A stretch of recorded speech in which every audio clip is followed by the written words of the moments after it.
Hello, welcome. It's HardLore time. How are you, Bo? Hey, how do you work this thing, huh? Do I look here or do I look down there? Wow. We're back. It's been actual over a month since we've recorded a new thing together. It really has. So thank you all for your patience and for sticking with us. Yeah. And we hope you've enjoyed what we've shown you from the vault the last couple weeks. But we're back, baby. We're back. And you know what, Colin? I've grown. I've learned. I've lived. I've laughed. I've loved. And I can't wait to get into how. I've been through so much in this past month. So much to tell you. Oh, I'm excited to learn. So you've been gone. You've been on Harm's Way has been on tour with Fleshwater, Ingrown, and Jive Bomb. Mm-hmm. I played a show with that tour. That's right. Right, almost toward right near the end. The furthest west, like the furthest we got. Okay. Like as we started, that was when we started eastward, ever eastward. You ran into me. That's right. Like a brick wall. So let's see. Let's go from the top. Let's go from the top. Tell me, what have I missed in the life of Bo? We're gonna go for the top. So the first show was Milwaukee. It was sold out ahead of time. X-Ray Arcade. I think it's like 250 cap. Not a huge room, but it's good. It's kind of like because when you haven't done something in a minute, you gotta shake the rust off a little bit. And Milwaukee's borderline hometown. Borderline. Right? Hence, which is why it was beginning of the tour and then Chicago was the end. That was pretty strategic. Yeah. Smart. And it was great. It was awesome. Like, a lot of, especially that first week or so was like such a blur. Yeah. You forget how much like loading in, sound checking, setting up merch, playing, breaking down, loading back into the van, and then leaving. Like, that's hours. That's 4 hours. I'll tell you what, at first, when you started the tour, I had a little bit of FOMO, Yeah. Because it was like you were posting slides like week 1. Mm-hmm. Mm-hmm. And I was like, damn, that looks like a cool week. Mm. And then after playing a couple shows right before joining you, well, no, you know what? It was preparing for the fucking Misfits thing. Oh, right. Was where it was like, damn, I'm fucking tired. I'm already tired. What is this motherfucker going through? Yeah. So I'm just looking at the tour here so I don't forget it. Yeah. So Milwaukee was good. We stayed at home that night because we were on our way to St. Louis the following day. St. Louis, I've said this before. I'll say it again. At one time, I tweeted something bad about St. Louis. You've been hating on St. Louis your whole life. There was 2015. I've lived, I've laughed, I've loved since then. Okay. And I put my foot in my damn mouth, and it was awesome. It was sold out. It was at some fucking here, it's right here. It was called the Blueberry Hill. It was. It's like downstairs, good sized room. Chuck Berry shit all over the place. Like he played there a bunch or something. I don't know. There's a Walk of Fame in St. Louis. All of the sidewalks around this venue have like stars on them, and it would literally be like, someone I've never heard of, and then like Charles Lindbergh, just like the most random fucking shit. And I mean, obviously we know the Fleshwater people very well. Yeah, let's talk about the bands. For those of you who don't know, Fleshwater is pretty much Vane, kind of rotating instruments and then adding Mercy, who sings along with wickedly talented Marissa. She's just cruelly abled. And it's kind of, how would you describe it? I'm reluctant to say grunge because I bet you they don't like that, but what are you gonna do? I'll tell you what. I mean, it's Deftones is clearly their number one influence. They're fans for sure. So I should hate it, but the inclusion of Marissa makes me not hate it. Yeah, I went to. Just a quick side note. Went into a Carhartt yesterday. Met Laszlo from Carhartt. Blasting Fleshwater when I walked in, and he was at the Metro show at the end of this tour. But we'll get there. And then obviously Ingrown, the homies from Boise, obsessed with guns, obsessed with weed. Yeah. I I think every other day, James probably made a joke to Ross, the singer of Ingrown, about where do we load all the ARs, stuff like that, you know. Okay. And they fucking rocked. I think everyone on the tour would agree that they were the best part of the tour. Ross's stage presence of singing and playing and like going off all at the same time. Yeah, it should be impossible for them to sound that good. Yeah. Yet they sound that good. And like Charlie wasn't the original drummer. He kills it. No, dude. I mean, we should talk about that for a second. Go ahead. Because it was like, obviously I'm not going to get into like the circumstances to which he had to replace the original guy, but it was in the middle of a tour. Mm-hmm. And Charlie was the bass player. And it was just like, okay, I guess we don't have a drummer now. Maybe I can do it. And like, look, there are some bands I bet you I could jump behind the kit. I could get through a set. Not Ingrown. Not Ingrown. Not something with blasts and like fast ass rolls and shit. It's crazy. So that's amazing. Charlie is also, I don't think I'm talking out of turn. He's their band dad. So he's just really he is the utility knife and he's all over the place. And they killed it. That's a cool fucking band. And, very cool. You know, obviously, we didn't talk about Fleshwater's performance when we spoke about them. A wall of sound. Oh, dude. Insane. Something that's awesome about Fleshwater is like they have a thing that is really difficult to replicate. They have like the effortless cool factor where it's just like, yeah, we're fucking dope. And we're just whatever. Yeah. You know, we're just doing it. And like Jeremy is very good at sound as a concept. Just all sound. They sounded great every night. Marissa's a pro-ass singer. Yeah. Literally. Yeah, literally. And John's going off and playing, and Marissa's rocking. She's probably going to hate me. She's a listener to the show. She's going to hate me saying this, but like they would start the set, and then she would kind of come out a little later, like a little. Oh, dude, it's so gangster. And people would fucking lose their minds, and it was so sick every night. I loved that it. At the LA show. That was like insane. It was like, whoa, dude. The LA show was. We'll get there.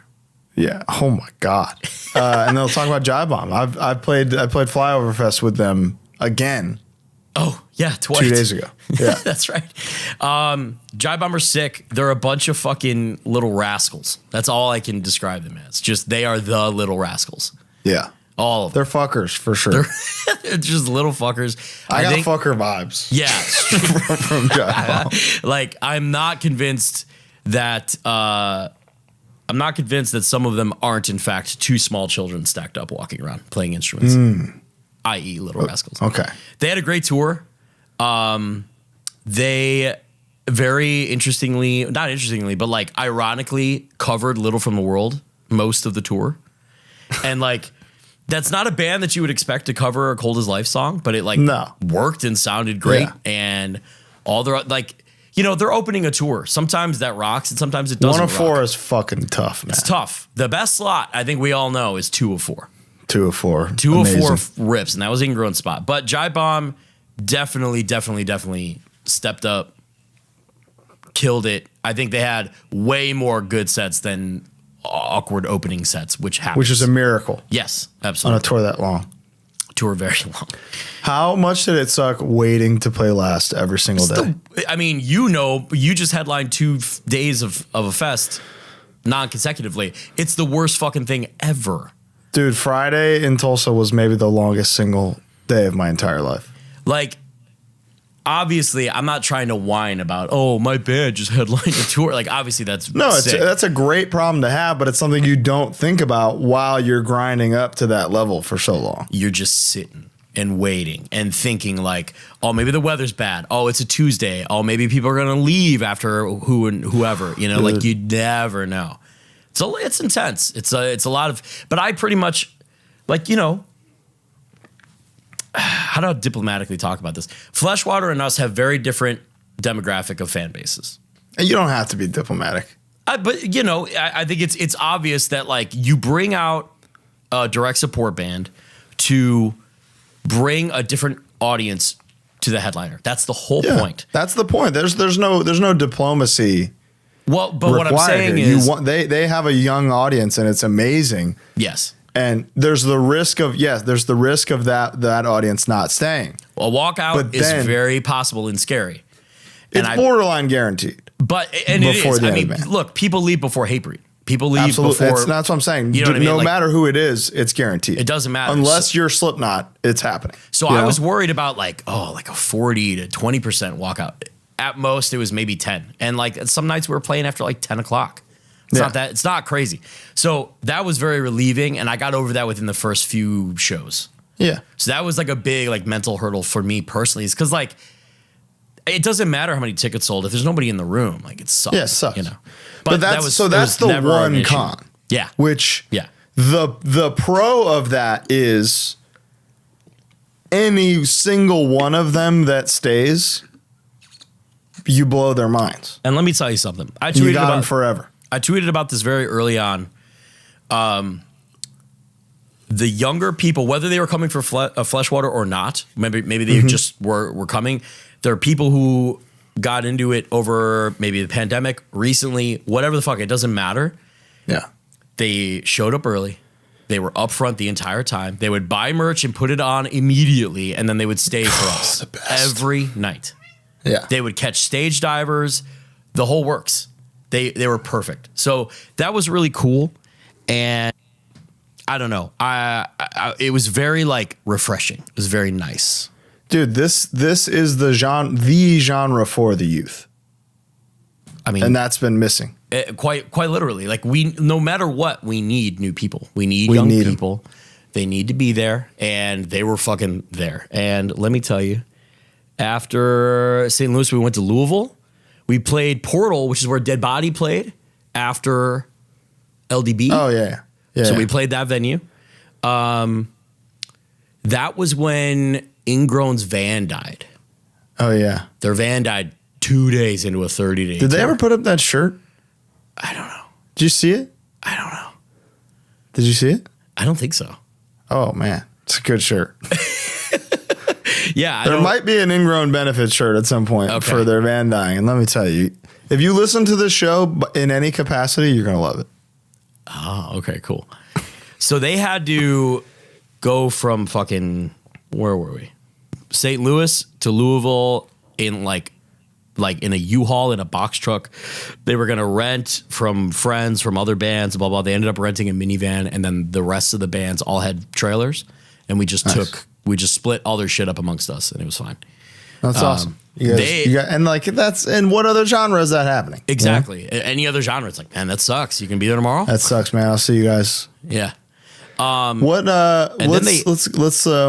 Yes. Are there big anecdotes that you've got kind of mapped out along the way? Let me go to my. Before I ask, like, best show, worst meal, best meal. I have just like, so we're getting to some meals. Milwaukee was a blur. St. Louis, we had a place called BBQ.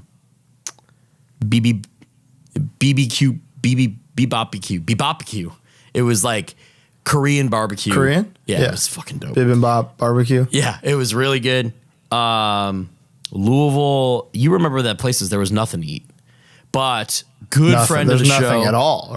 Like literally nothing. Industrial area. A good friend of the show. Although Ty picked me up and we went to a place called Mission Barbecue. Pretty dope.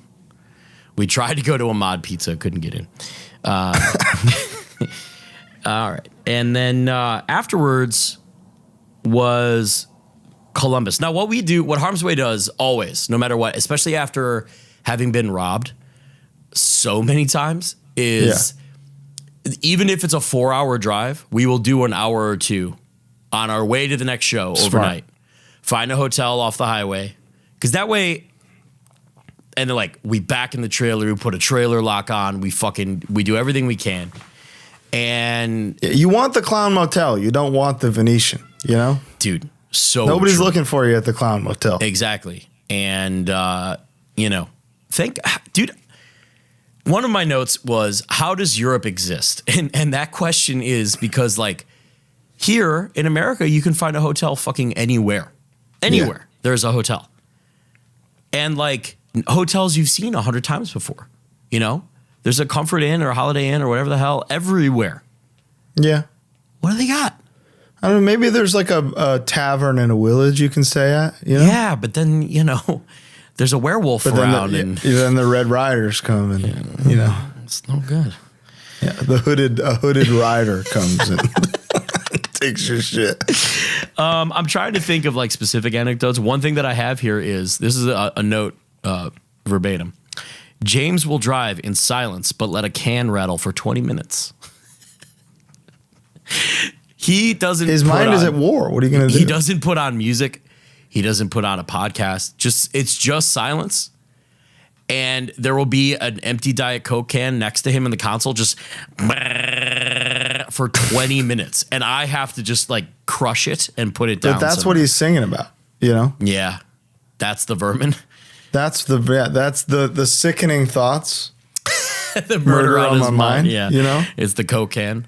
That's real. That's happening. But he can't hear that Coke can because his mind is just, I also have just how quick a day goes by, which we obviously just talked about. But like, it really is crazy that I just time traveled. I was gone for a month. I've done so many things since you left. A month. Yeah. A month in a car, basically. Yeah. Oh. I sat shotgun or drove the entire tour. Okay. 0. I didn't lay on a bench one time. So you never slept at night? I only slept. I drive at night. Oh, okay. So I only slept at night. You know what? What? That's good for your sleeping pattern. I know. You're the perfect guy to have. And that's why I do it. Interesting. I seriously, I'm not even like when we're loaded out, it's 11 and we got a 3-hour drive to the hotel. I put on my like shitty like 80s pop playlist and I go. And I have a great time, dude. I stop at the first Loves I come across, I get a giant fountain drink. Let me ask you this. Hit me. How is daylight savings time hitting you this time? I mean, time, it's Tuesday. I didn't know what time it was or what day it was until I just remembered what day it was. Like time doesn't exist right now. That's why I called you. So you don't last acknowledge night. fall back. I fell. State of being. I'm constantly falling back. Okay. I mean, that I know. Perpetual falling. Okay. Yeah, when it happened, I think, dude, the fucked up thing is, I think when daylight savings happened, we were in Arizona. So it didn't happen. Oh. And then it what a did waste. happen. Crazy. Yeah. And then you're with me. And then, yeah. But what was your single favorite show tour? You want to wrap it up already? No. I just want to. We're gonna. Okay. Denver. Wow. So the thing about Denver, and I'll get more into it, but we didn't expect it to be crazy, and it was fucking crazy. Expectations were bare. I'm wondering if Ashton's about to come in here because you just said Denver. Like somebody's punking me. Where's the whoopee cushion? Yeah. This guy's getting me. Is there Denver's the best show. No, I know.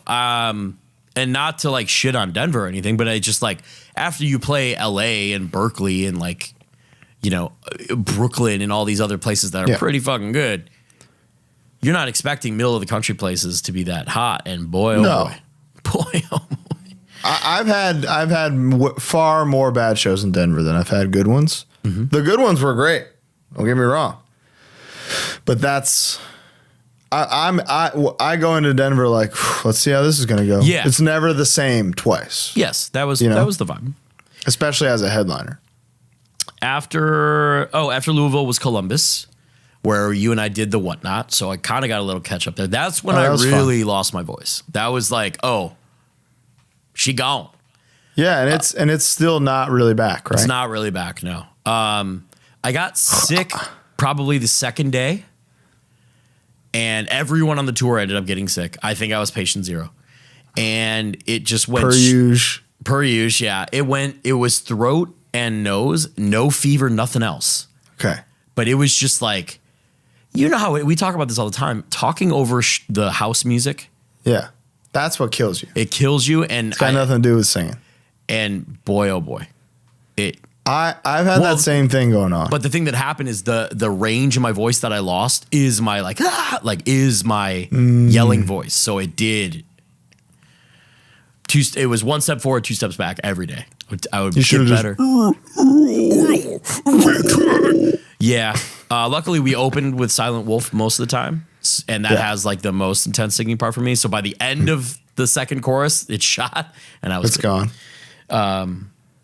But yeah, we did that. Columbus was sold out. There was a barbecue place right in the thing. They made me a special sandwich at Burnt Ends. It was delicious. Nice. That was a really good one. That was the first time on the tour where people sang along, like really sang along to new songs, specifically Terrorizer. Wow. We play a song called Terrorizer off the new record, which is more of an industrial song, and we played we played it really early on. And that show, there was like a pile on to sing along with James. And that was the first, and we were all like, whoa, that was crazy. He never gets those. Yeah. We played a Ringworm intro just cause. Yeah. Columbus. It's Columbus. Yeah. It's funny that like you guys are maybe the only band that does the full like click track tracks thing, willing to be like, let's throw something in before, wow, even so. Yeah. Because it's such a pain in the ass to implement that with all that stuff you got going on. And let me address that now, because I don't want people to think we're playing to tracks. No. How it works is Chris is playing to a click and a scratch guitar, and that way we all just play to him, and everything is just nice. And that's it. And then just like the 808s and stuff are there, there's which little blew stuff, my mind. Yeah, there's little stuff in the background that really, really kind of pulls everything together, really ties the room together, man. Because now I've got the SPD pad thing I bought just for those shows. So now I'm obsessed with like, okay, what can I do? Yeah. Manually. Yeah. That other people are doing automatically. I mean, you've seen Nick fucking tap dance to like that "Call My Name" song. He's going every fucking downbeat. It's insane. So now we don't have to do that anymore. So that rocks. That's good. Huge. After Columbus, we did Detroit at the Magic Stick, which of course we've both played before. Did you go to Whitney? You know what? I was right there, and I thought I was walking that direction, and I thought I would take a picture, and it was the opposite direction. You know how that area is kind of, it's just like a street. It just happened to be the wrong way. Yeah. The Magic Stick is totally redone. They have lights on the ceiling now, like LED lights on the ceiling that point down, and like during a pit, it's fucking awesome. Wow. It is. They're like LED bars with diffusers on them. That sounds fucking sick. Probably like 30, and they're like kind of offset from each other. And they'll just like, like, and it looks. So does the lighting person just be like, hey, what do you want? And you go, yeah. I want, the intro to Blade. Do the blood bath. Oh, that's cool. It's fucking awesome. So that was cool. That was the first like cold day where I was like, wow, loaders are everything to me. Yeah, we've lived without them for so long. And my body can't anymore. No one's body can. Dude, there were some loaders. I'll point them out specifically when we get there, but there were some loading teams on this tour who would like bring our shit in, open up cases, and start setting up drums. What? Like, just like, we got it, and just start putting shit together. What union are they in? Dude, something that needs... Let's get them a Christmas bonus. Dude. Unbelievable. So that was... Magic Stick did a great job. That was cool. I'm trying to think if we crossed into... No, because we went to Pittsburgh. We had a day off. This was a big day. So we had a day off to get from Detroit to Pittsburgh. This was Texas Roadhouse, Gym, Killers of the Flower Moon, hotel. What did you think of Killers of the Flower Moon? I thought it was very good. I thought it was needlessly long. I thought a couple things repeated itself a couple times, and I just didn't think it was necessary. My only real critique. You probably could have shaved off 20, 30 minutes, maybe. I thought De Niro literally stole the show. Dude, he was on God mode. He was legit like Brando Godfather level the whole time. It was unbelievable. The fucking, like, he was so intimidating and scary without doing anything scary. Even with them Awooga glasses on, dude. He was the Rocky and Bullwinkle 27s. It was awesome.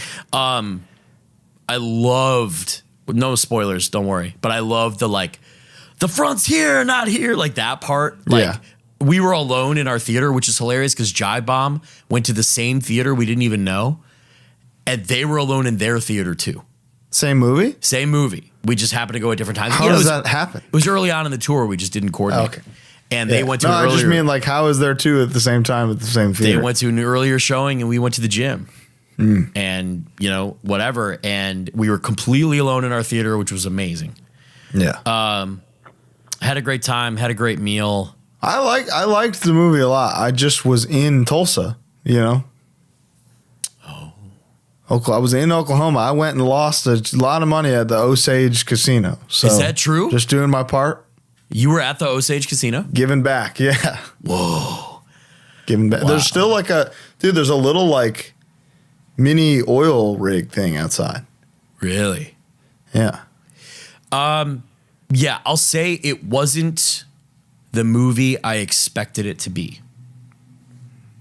For better or for worse. It just wasn't what I expected. That doesn't make it a bad movie or that I didn't enjoy it. It's tough. I will say, like, think about finishing Oppenheimer. I was like, let's go back in. Yeah. Let's hit play, brother. Yeah, right. Hit play again. Killers of the Flower Moon, I'm going to have to sit with before I see again, just because it's so brutal. It's brutal. Yeah. But unbelievable ending. I don't want to say give specifics. Yeah, we'll talk about that off camera because I have questions about that. Okay. Yeah, so great day off. Then we busted our butts over to Preserving Underground, which is have you been there yet? I don't think so. No. It's fucking awesome. It's AJ, who sings for Face Wreck and has been in various bands and has done shows and blah, blah, blah. He's got like a museum and a store to hardcore in like an old church. And there's a smaller room downstairs and a bigger room upstairs, Code's World thing, which is just upstairs. Oh, it was at that? Yeah. Yeah. Oh, wow. That's cool. It's awesome. The upstairs is incredible. It's just a big room. We did downstairs. Oh, you played there? Yeah. That's where the show was. That's where the show was. So we played there, played downstairs. Eternal Sleep played. Got to see all those guys. Joe. Scary. Nice. Joe, I said this to him. Dude, Joe Sanderson. If he's your enemy, just shoot him. You're not winning. You're not winning. Know? Singer of Eternal Sleep. This guy, I don't know a whole lot about fighting. I'm not going to pretend to like know anything about that. Yeah. But he was, I love that guy, and he's been out of the country for so long in Thailand doing Muay Thai competitively, and he was talking to me. He was like, yeah, and I was talking about his record. He's had like 30 something fights, 20 something fights, near 30 I think, and he's lost twice. One time was a surprise, and the second time he said. He was like, oh, I went into that knowing I was going to get my ass kicked. Think about that. Mindset. Think about going into something knowing that someone can knee and elbow you until you pass out. It's not going to be me. So he's the scariest frontman currently, in my opinion. He's a killer for sure. He's a literal killer. They played at Rock. Seeing all those guys was great. Code came, saw everybody in Code, hung out, got to catch up. It was nice. It was like a good It was cool to see. I don't know if anybody else feels this way, but at one time it was kind of like, oh, Vane and Code and us and Twitching, honestly, are kind of like weird outsiders in this in the hardcore world because we don't have boop boop boop boop kind of drum beats and like kind of more. I'm not trying to be an asshole, but more like straightforward hardcore, anything, whatever. Sure. We were all involved in this world, but we're kind of outliers and blah blah. It's nice to kind of like catch up in that way and see that kind of thing and blah, blah, blah. So that was fun. It was good to see all of them. And your record came out the same day. You know?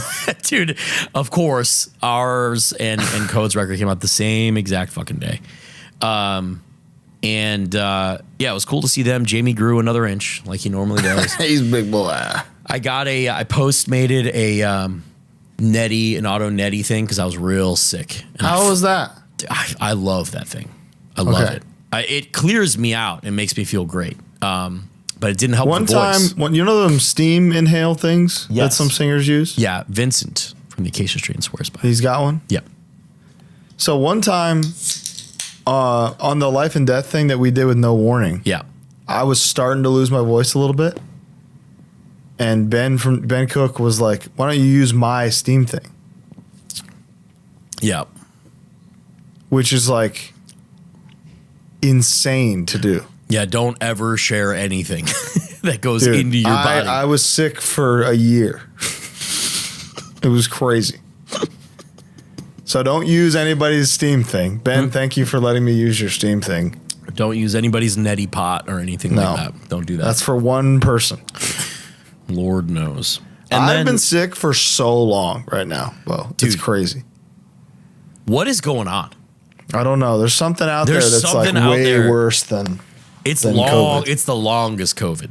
Dude, it's like I've had a cough and a sore throat for a month and a half. For a month and a half. I don't know what's going on. Yeah. I think it's pneumonia. You got to get checked out. Yeah. I think I got pneumonia. You could have whooping cough. You might need to be in an iron lung. Dude, an iron lung would go so hard right now. What? How hard would an iron lung go right now? Oh, you don't have to breathe. Something breathing for me, it would be unreal. It would feel so good. The bulk of the series. All right. After Pittsburgh, we went to Toronto, and this was also a special one. How was Toronto? Toronto was unbelievable. We played at a place called Lee's Palace, I believe it's called. So I say this respectfully for all the Midwest places that we played.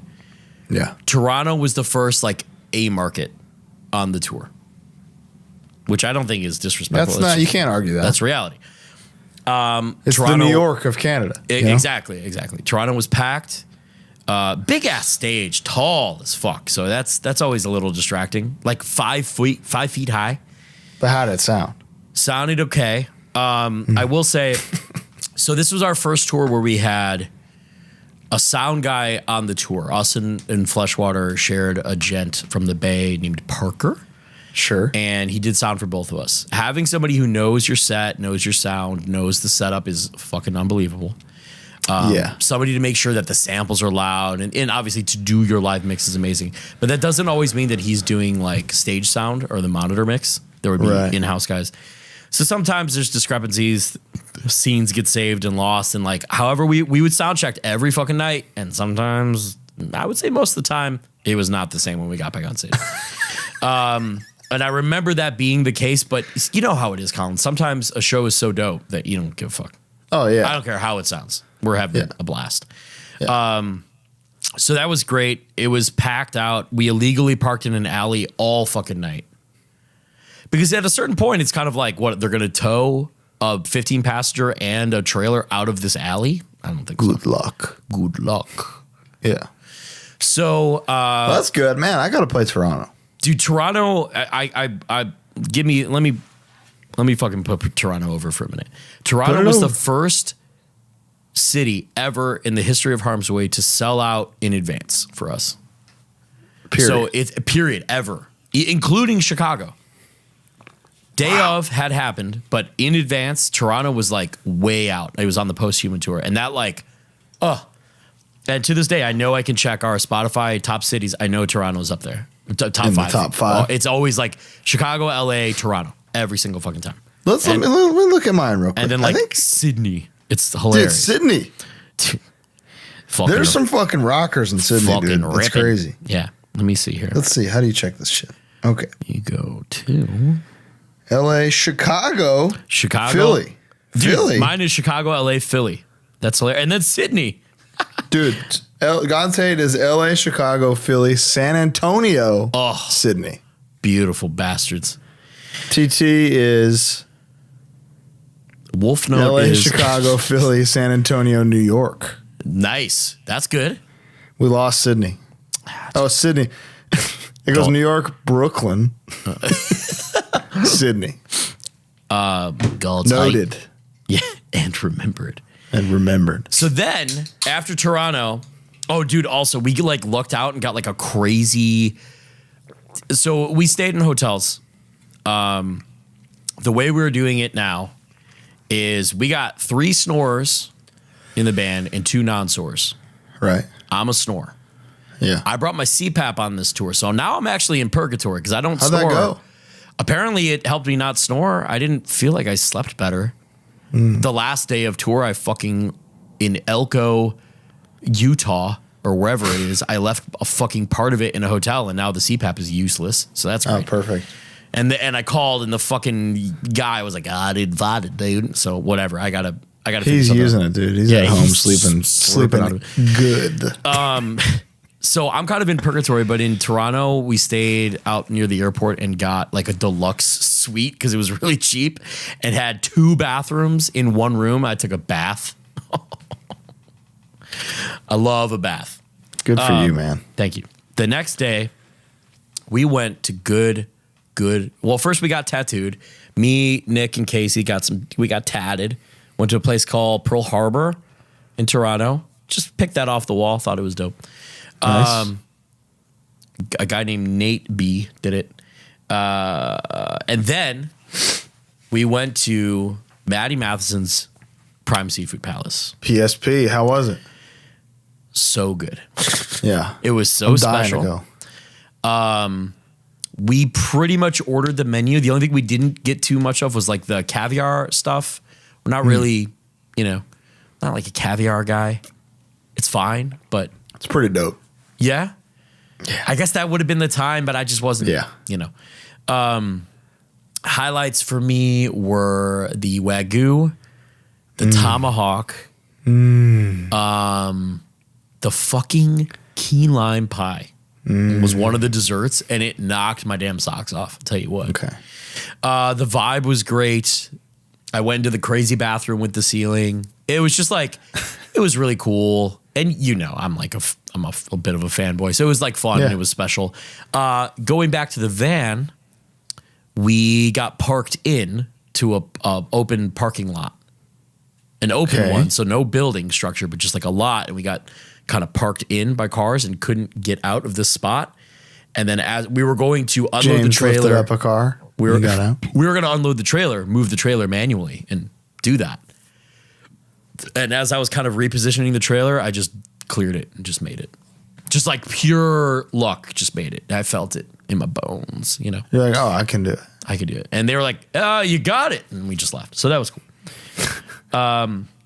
However, that day, we had a day off to get from Toronto to Brooklyn. And as you know, driving into Brooklyn is possibly the worst thing. The worst. We played the Monarch, and we were just there, and that's chaos. Well, that street out of everywhere in Brooklyn is maybe the easiest place to park. Dude, that's what I told everyone. We got there, and I'm not even joking. The businesses across the street from the Monarch, they have pallets. I don't know what it is, but it's like some kind of warehouse distribution thing. Getting deliveries. So there's 20-foot box trucks trying to go down that street. Yes, both ways. Oh, you got fucked by circumstance. And then the venue's like, oh yeah, you park here, and like there's a guy just like laying on his horn staring at me as I'm trying to park the van. I had to park on top of a pallet. I literally like crushed a pallet, parked halfway on the sidewalk, and then this dude, I forget his name. It was a funny name, but they were like, oh, he'll get the rest of them. This guy in a forklift just like just moved everything and made room for the whole tour. Wow. It was unbelievable, but it was a nightmare. It was frustrating for a second, but there was ample parking on that street. Eventually, yes. Which in Brooklyn is not a thing. Not a thing at all. It was a really good show. This was also the like, oh, here we go. It was like, okay, Toronto we knew would be good, and then Brooklyn's like, okay, here we go. Like things are moving. That's a real test because New York's tricky. Dude, it has taken us, we've been a band since 2006. We played Vitus on Posthuman, and that was really good, but it's a smaller room, This was the first like, okay, this room is big. Yeah. And it fucking kicked ass. So this was the first like, oh, thank God. Very, very affirming. It was really good. Production assistant Andy came to the show. Got to see her. Nice. Everybody's doing so good in Brooklyn. I don't know how. Yeah, I don't know how. Couldn't wait to get out of there. $53,000 a month is what it costs to rent an apartment there. $53,000 a month. You heard that. It's $500,000 to rent. Yeah, Fleshwater set was particularly good that show, I remember. I could see that. I think about it. I could see that real good. Yeah. Yeah, you could. Didn't eat anything particularly good. McDonald's? No, we went to like some bar. Andy and I went to some bar around the corner. Went to that bodega that's right up the street. That's Saw a good one. Sean the Butcher came, of course. Oh, legend. Legendary, man. Toronto traffic, possibly the worst. Top The 5 worst? easily. What's the top 5? I mean, do we want to keep it continental or do we want to? Yeah, I'm not going. I mean, like, obviously, Dubai sucks to drive in, you know? Because Bangkok was actually the worst. Yeah, I'm not worried about that. Okay. Long Island. Long Island sucks to drive. Numero uno. Number 1, yeah. Easy. I've been in really bad LA traffic. Yeah, it sucks. But it's been a minute. I've been getting lucky. Dude, it's all timing. It's and, all timing. It's not always bad. It's just mostly bad. But remember when I made it from Anaheim to LA in like 45 That was minutes? dude, okay, yeah. So LA is not even top 5, dude. Chicago, sucks, especially right now. Jesus Christ. Seattle. I haven't been to Seattle in a minute, but Dude, let's say, sucks to drive it. Atlanta is brutal traffic. Long Island is terrible. And Long Island is separate from New York. So I'll say Long Island and then New York. Yeah. Because holy shit. You can't getting from the city to Long Island, like there's one way to go and it's fucked. And you can't take a trailer. But like I could Uber from a borough to borough and it don't take that long. Doesn't make any sense. You hear me? I'm fucked up. Yeah, you're fucked up. Boston, when we did our Salem thing, remember how bad that was? That was crazy. Pretty rough. And then Toronto, dude. There's like when you're going actually into the city from like the Detroit area, so you're heading east, like it gets down to a point where it's just 2 lanes in either direction, so 4 lanes total. And this is a major metropolis. Yeah, that's the one. And it's the one there. Yeah, exactly. Brutal, it's the man. one. It's terrible. So we're gonna need all of you to go figure that out infrastructurally. Fix it. My next note I would hate to go skydiving and see pictures of me and my cheeks were flapping. I just don't want to. I just don't want to be one of those. You people. don't want that? I don't want that. That's fair. There's some. I like those videos though. When people are like looking all wild. Yeah, they're good, but I don't. I wouldn't post that personally. I just want to. I'd be like, yeah, I would be skydiving like this. Whoa. And I would land and be like, that was sick. That was fucking cool. I guess. Right around now was the time I discovered these protein Pop-Tarts called the Legendary Pop-Tart. They're at every fucking like Love's, Sheetz, Wawa, like any travel stop. I've been finding them at. There's a cinnamon that's okay. There's a chocolate that's bad. There is a strawberry that is unreal. Couldn't pay me. You don't like strawberry? Hate it, dude. Maybe you'd like it's like artificial strawberries, maybe the worst of all of them. Interesting. That for me is artificial watermelon. Can't stand it. Artificial banana? I like all banana. Yeah, you'd have to zell me. You couldn't zell me. Zell's off for artificial banana. Alec fucks with the banana runts, right? Banana run is probably his favorite food. Period. He's sick in the head for a banana run. Dude, when we were talking, he was like, oh, we were talking about going somewhere and he was like, oh, there's an It's Sugar there.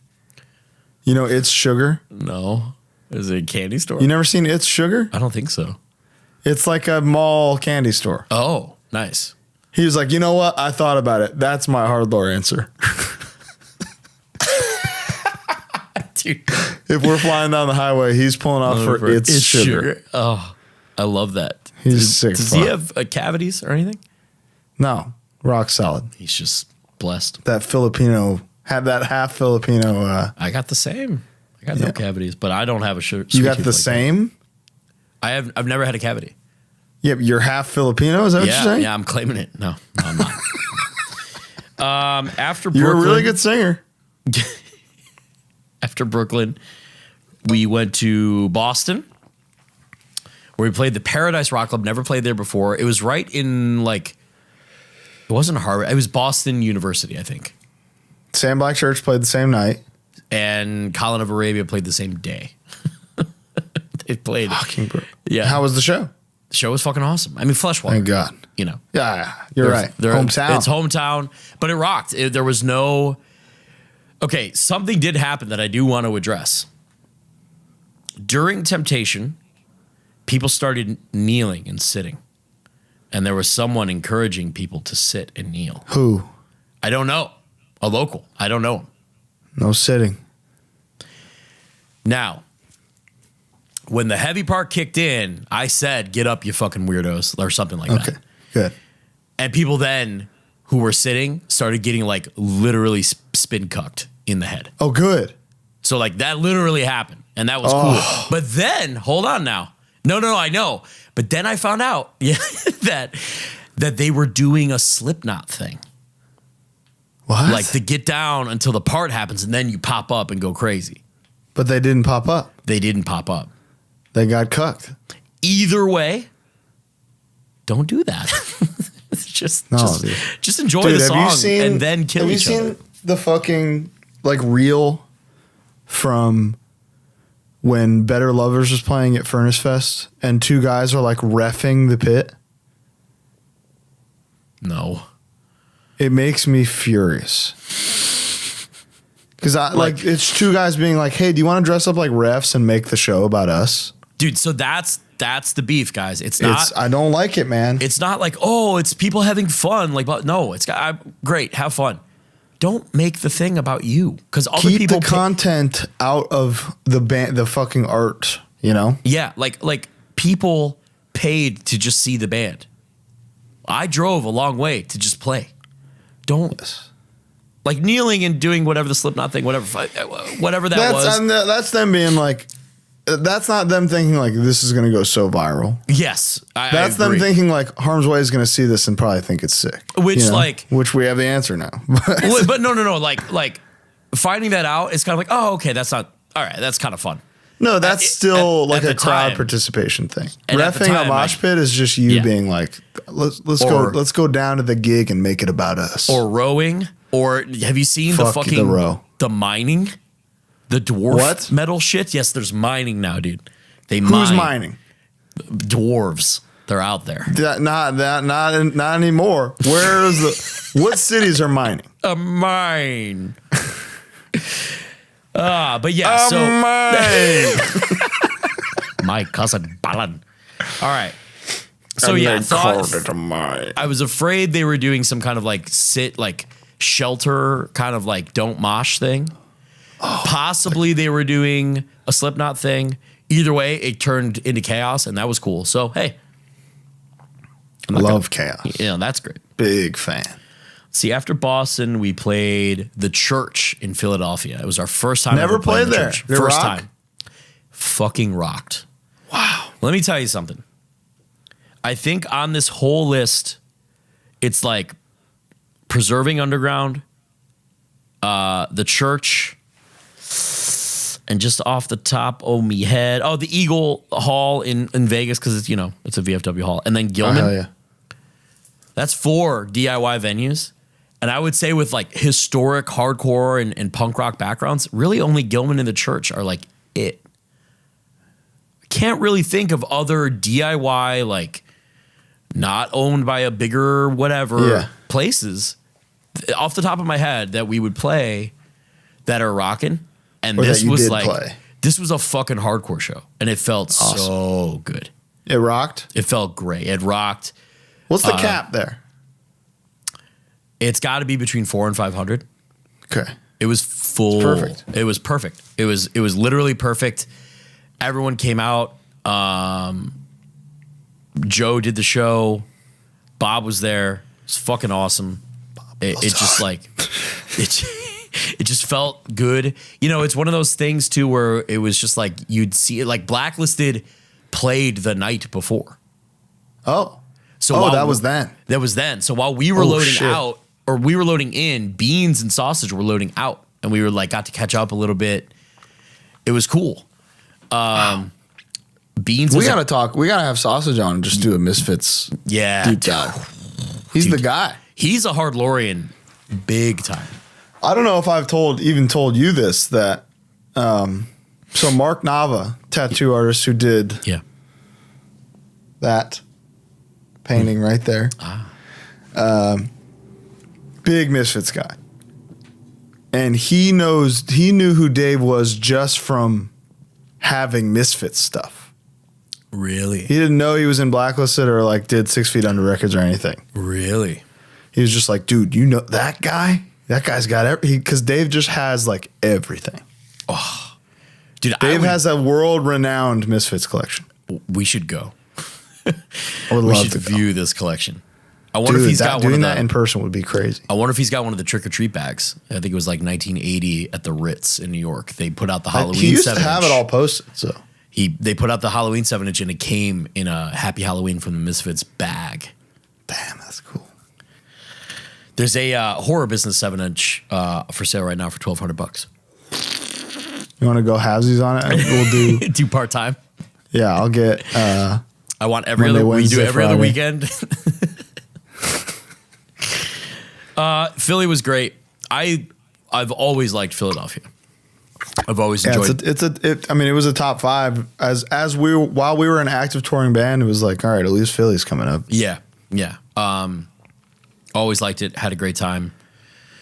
This is when it was like, okay, we're moving. Oh, also on the way to that show, literally by sheer happenstance, drove past the Bada Bing from The Sopranos. Oh, cool. Got out, took quick pics. What is it now? It's a strip club. Oh. It's still a strip club, and it says, it's called, like Contours or fucking Golden Was it raging? Like, were there shit ton of cars it was like there? 1 p.m., Oh. But, like, you could see the fucking ditch that Tracy gets killed in. Like, it's just it was just like cool. It was literally like, we were kind of running late, and we drove past it, and James was like, yo, did you see that? I was like, what? He's like, I think that was the Bada Bing. And I turned around, and instantly I was like, do a lap. We got it. We have to go back. That's awesome. Why would we ever, Yeah, no. That was like a once-in-a-lifetime kind of thing. Yeah. And got a pic. Really cool. Sent it to mom and dad. They both loved it. So that was, let's see, I think that would have been a Saturday. Next day we had Baltimore. And now we're getting into the sweet spot of like 2 to 3 hour drives. Yeah. Body's feeling good. Northeast, man, they're blessed. They don't know how good they got it. They don't know, dude. I mean, you got time to eat, gym, load, relax every fucking day. It's crazy. And it's, dude, if you're a touring band from the Northeast, you're a 5-hour flight away from the UK. Oh, good point. So you're transcontinental immediately. You're going to Toronto, you can go to Toronto anytime. The same amount of time it takes to get from LA to New York, you can get from New York to England. Yes. It's fucking crazy. Up. They're blessed. They are. But then you got to be logistically being a band in New York is difficult. You're just a rat in a cage. Where do you play?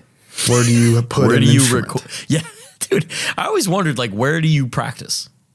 I think they just have lockouts like you guys have. Just a practice space? Just a space. That's what we got. Yeah. Been in the same place for like 20-something years. So we had Baltimore, which was at the Soundstage, which is where Disturbing the Peace was. Right. Same place. Which was the day before Halloween. Which I think it was. How was the Jive Bomb set at home? It was awesome. It was a Monday night. And it was, dude, I think, if I'm not mistaken, I might be talking out of turn. I believe Philly, Baltimore, Richmond were all sold out in a row. So it was sold out on a Monday night. Fucking rocking, Yeah, that's crazy. Jive Bomb killed it. That stage, they took the barricade down, so that stage was good. They had a video wall. Love a video wall. Love a video wall, dude. Banners? I'm over banners. Fuck banners. Give me a video. Dude, shout out to Steven197, who, if you saw us at the LA 1720 show, Steven made that whole thing the day before, where he did clips from a different movie for every single song. That's unbelievable. So sick. Unbelievable. Love a video wall. Yeah, and what's on yours? So we had a few things. We had like clips from the music videos just to kind of keep it, you know. We had like in one of the music videos, there's like a burning effigy, like of a man that's on fire. So we had like our logo and then burning with like a negative. It just kind of depended. We had young Finn from Milwaukee, now lives in Chicago. He did all of our music videos. He came with us for the East Coast states and some of the West Coast states and to film stuff and kind of put stuff together. And he's just a little wizard. And he would make something for us, and it rocked every night. Nice. Soundstage was good. Didn't eat shit. Ate like some Peruvian You didn't eat place. shit? No, I just That's good. Just wasn't eating. But yeah, that was really good. We did we took the pick on the Why So Funny steam. Oh, good. Burned my leg on sewer steam. On Steam? Steam. Went up my pant leg and just fried. You're falling apart, dude. And then the next day was Richmond at the Canal Club. Halloween Day.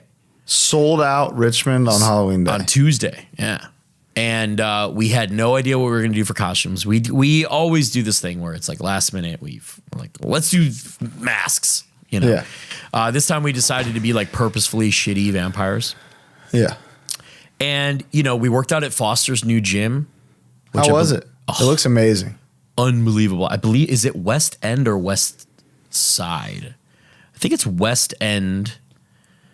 Although I think I don't think it's either of those. It's Westwood. West Side Barbell's like Westwood Athletics. Yeah. Check that out if you're in the area. But it fucking rocked. It was all the nicest equipment I've ever worked out on. And like brand new, great soundtrack. They got all the stuff there. It's very private. It's cool.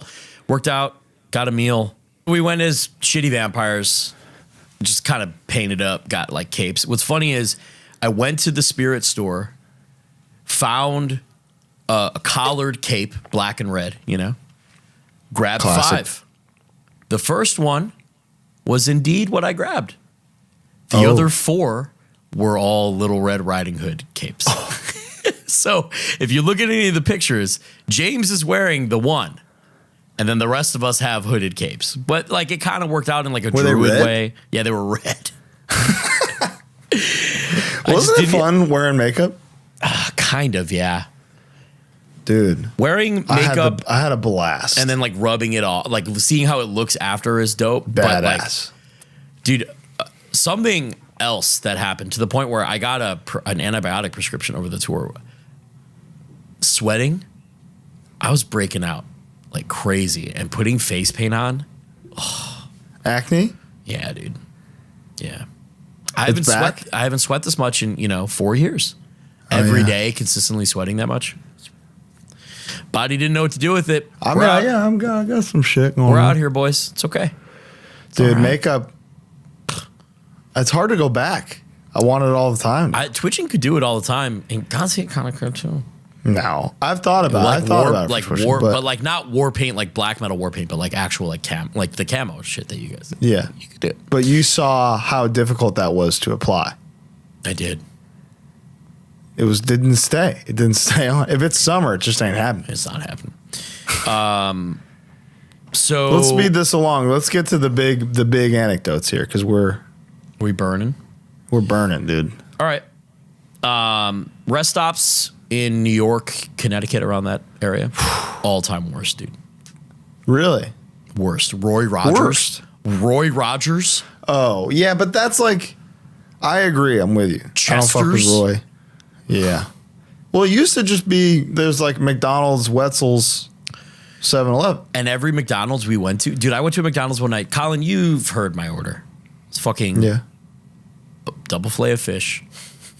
No tartar. Extra tartar. No tartar. Extra slice of cheese. Like 2 cheese, 2 fish. That's it. We went to this one where they fucked it up twice. How did they do that? One time I paid for the extra fish. It didn't have the extra fish. I would have just gotten a fucking fillet and walked away. But they were like, oh, well, we'll make it. Then they put tartar sauce on it.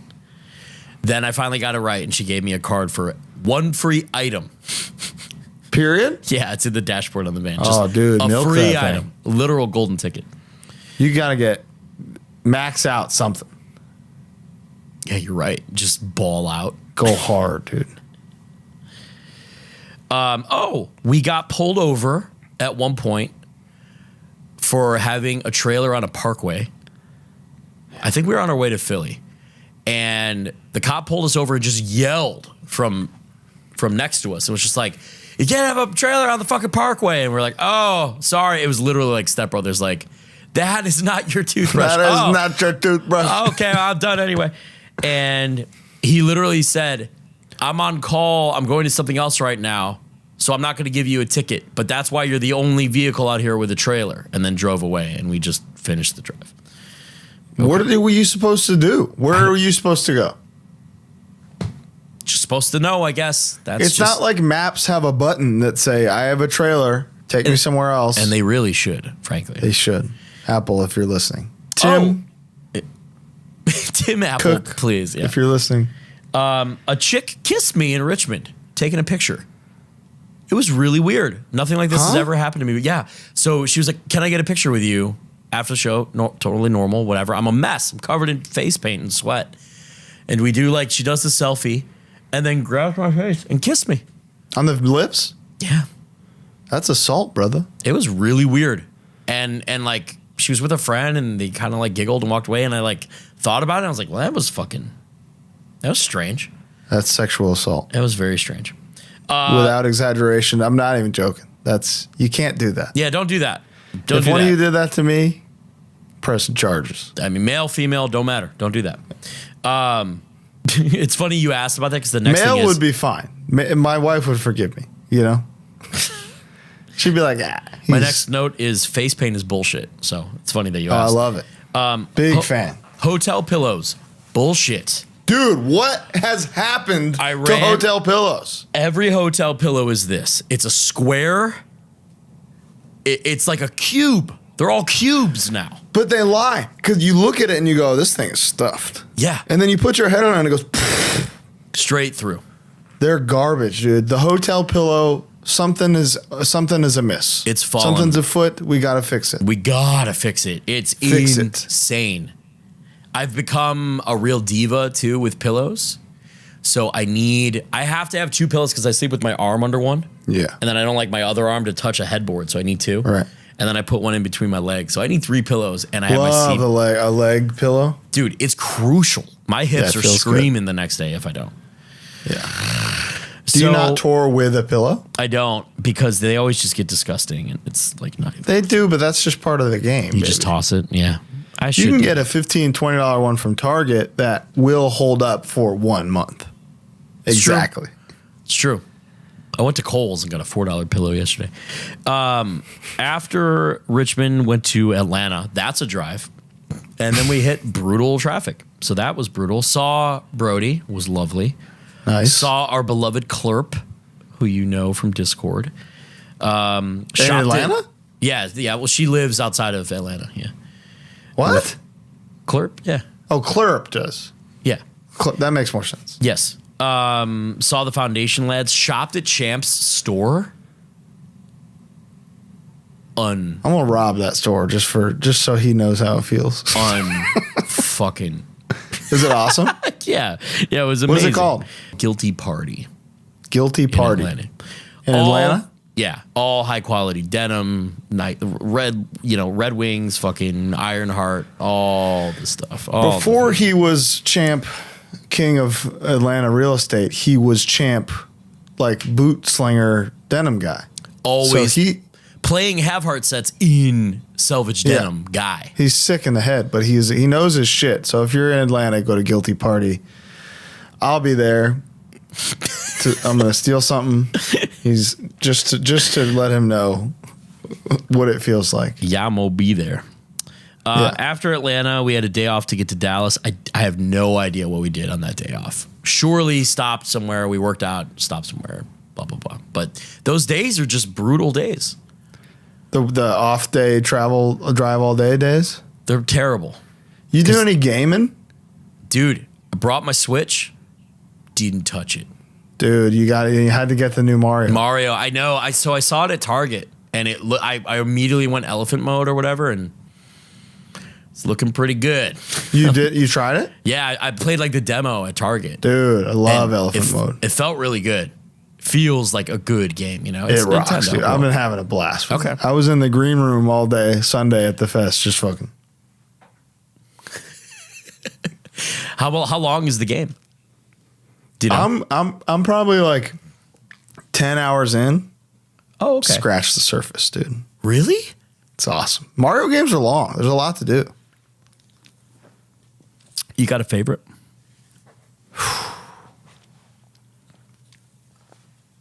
Damn. You know what's crazy is my old answer was always like, you got to go back and try Mario RPG, and they just remade it, and it just came out like 2 days ago. Yeah. Mario 64 was my answer for so long, but I do think that finally Odyssey is the better game. Odyssey is a masterpiece. Well done. It's better than Breath of the Wild. It's better than Ocarina of Time. It's better than Majora's Mask. Well, it's better than Skyward Sword, Twilight Princess. You name it, it's better. Phantom Hourglass, Wind Waker. For 100%. So we got to Dallas.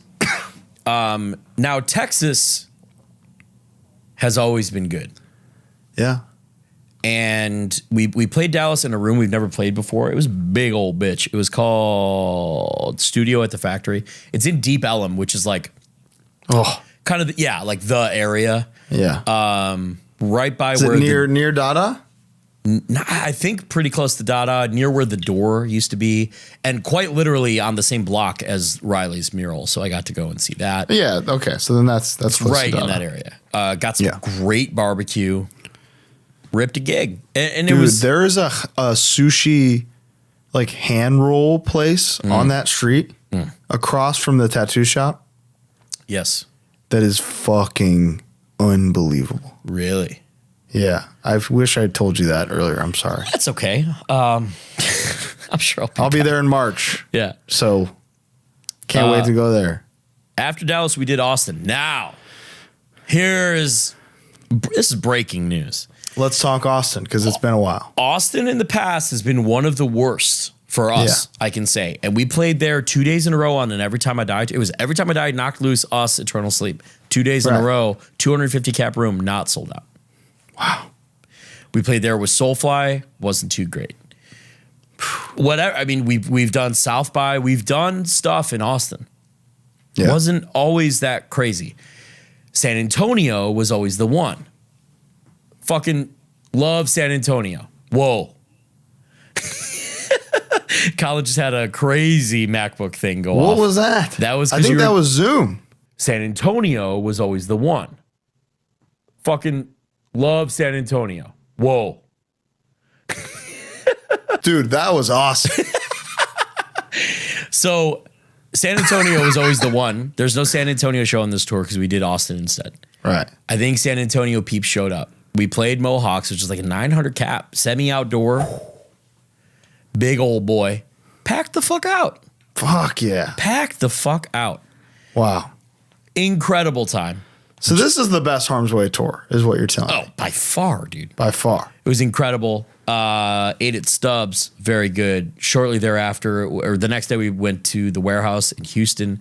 That was when a fateful picture was taken of Casey's bass, just Wicked Witch of the Easted underneath. Dude, that was awesome. The 8x10. Holy that killed fuck. Me. Dude, I heard it from the green room. What happened? Someone pulled a cable. We know who it was. It wasn't someone in any of the bands. Put it that way. Someone pulled a cable, knocked over a whole bass cab. Dude, onto the bass. Onto the bass. Was it okay? It was fine. There's no way. Everything was fine. There's no way it's fine, though. I mean, he played the rest of the tour on it. It's gonna happen. It's gonna happen. Yeah. You're not. Did you see that thing recently where somebody was talking about like one of Hetfield's guitars? Maybe. And like the way he downpicks that, like it was fine, and then they hung it up on something, and the pickups just like both snapped in half. Whoa! I could, yeah. Just whoa. fucking dope, dude. So after Houston, we had a day off to get to Phoenix. Phoenix, the Nile, big room. Ripping. Amazing. Wow, dude. Had a great time. I love that little area. Dude, me too. It was awesome. People were pumped. The Nile's cool. Amazing green room. Amazing green room. We did a quick little ad read when I was there. Just had a great time. I think we ate. This may have been our first In-N-Out was in Texas, and you know my policy. Normally, I don't partake outside of California, but it was a really good one. It was a long tour, so I'm sure you were like, just give me the fucking In-N-Out. Give me fucking In-N-Out. I don't know how much I can. Forget it. I'll skip dietary stuff. But yeah, we had In-N-Out. It was awesome. Played Phoenix. It was awesome. The next day it was Las Vegas. Tumultuous relationship with Las Vegas. Pray tell. Well, because we got robbed there. We used to always stay there. Couldn't do it, And what's funny is from the parking lot of Eagle Erie Hall, or however you say that name, you can see the Sphere from the parking lot. How dope is the Sphere? It's fucking awesome, dude. You're so far away and you can see what it's doing. Yeah. I can't make out buildings, but I can see that little creepy little It's the most brilliant marketing thing ever. Unbelievable. Unbelievable. I can't wait to see it in person. Yeah. So it was really cool. I guess Jive Bomb tried to go and like touch it, but it's like locked off. Like you can't get close to it. And they would have been so powerful if they touched the Sphere. I have to imagine the great power that it comes with that. Hefty. It'll change you. Hefty power. Hefty power. So yeah, so we were in this parking lot just looking at our beloved strip and not able to go because like F1 was happening at the same time. So we couldn't take a lift down there. It just would have been chaos. Couldn't go at all. We just decided not to. We went to a different off the strip casino. How was that? Pretty bad. Yeah. Not too good. Oh, I forgot to say that Vegas is shot. I forgot to say that on the Killers of the Flower Moon Day, James and I went to an MGM that was literally empty and only slots. No table games in the entire That's crazy. building. And we fucking killed it. You killed it? You ever play the golden spin wheel? Yeah. Killed it. You got to do $7 or $10 bets to get to be eligible for the golden spin. And we fucking were. And if we weren't hitting the golden spin, we were getting line pays every time. It was amazing.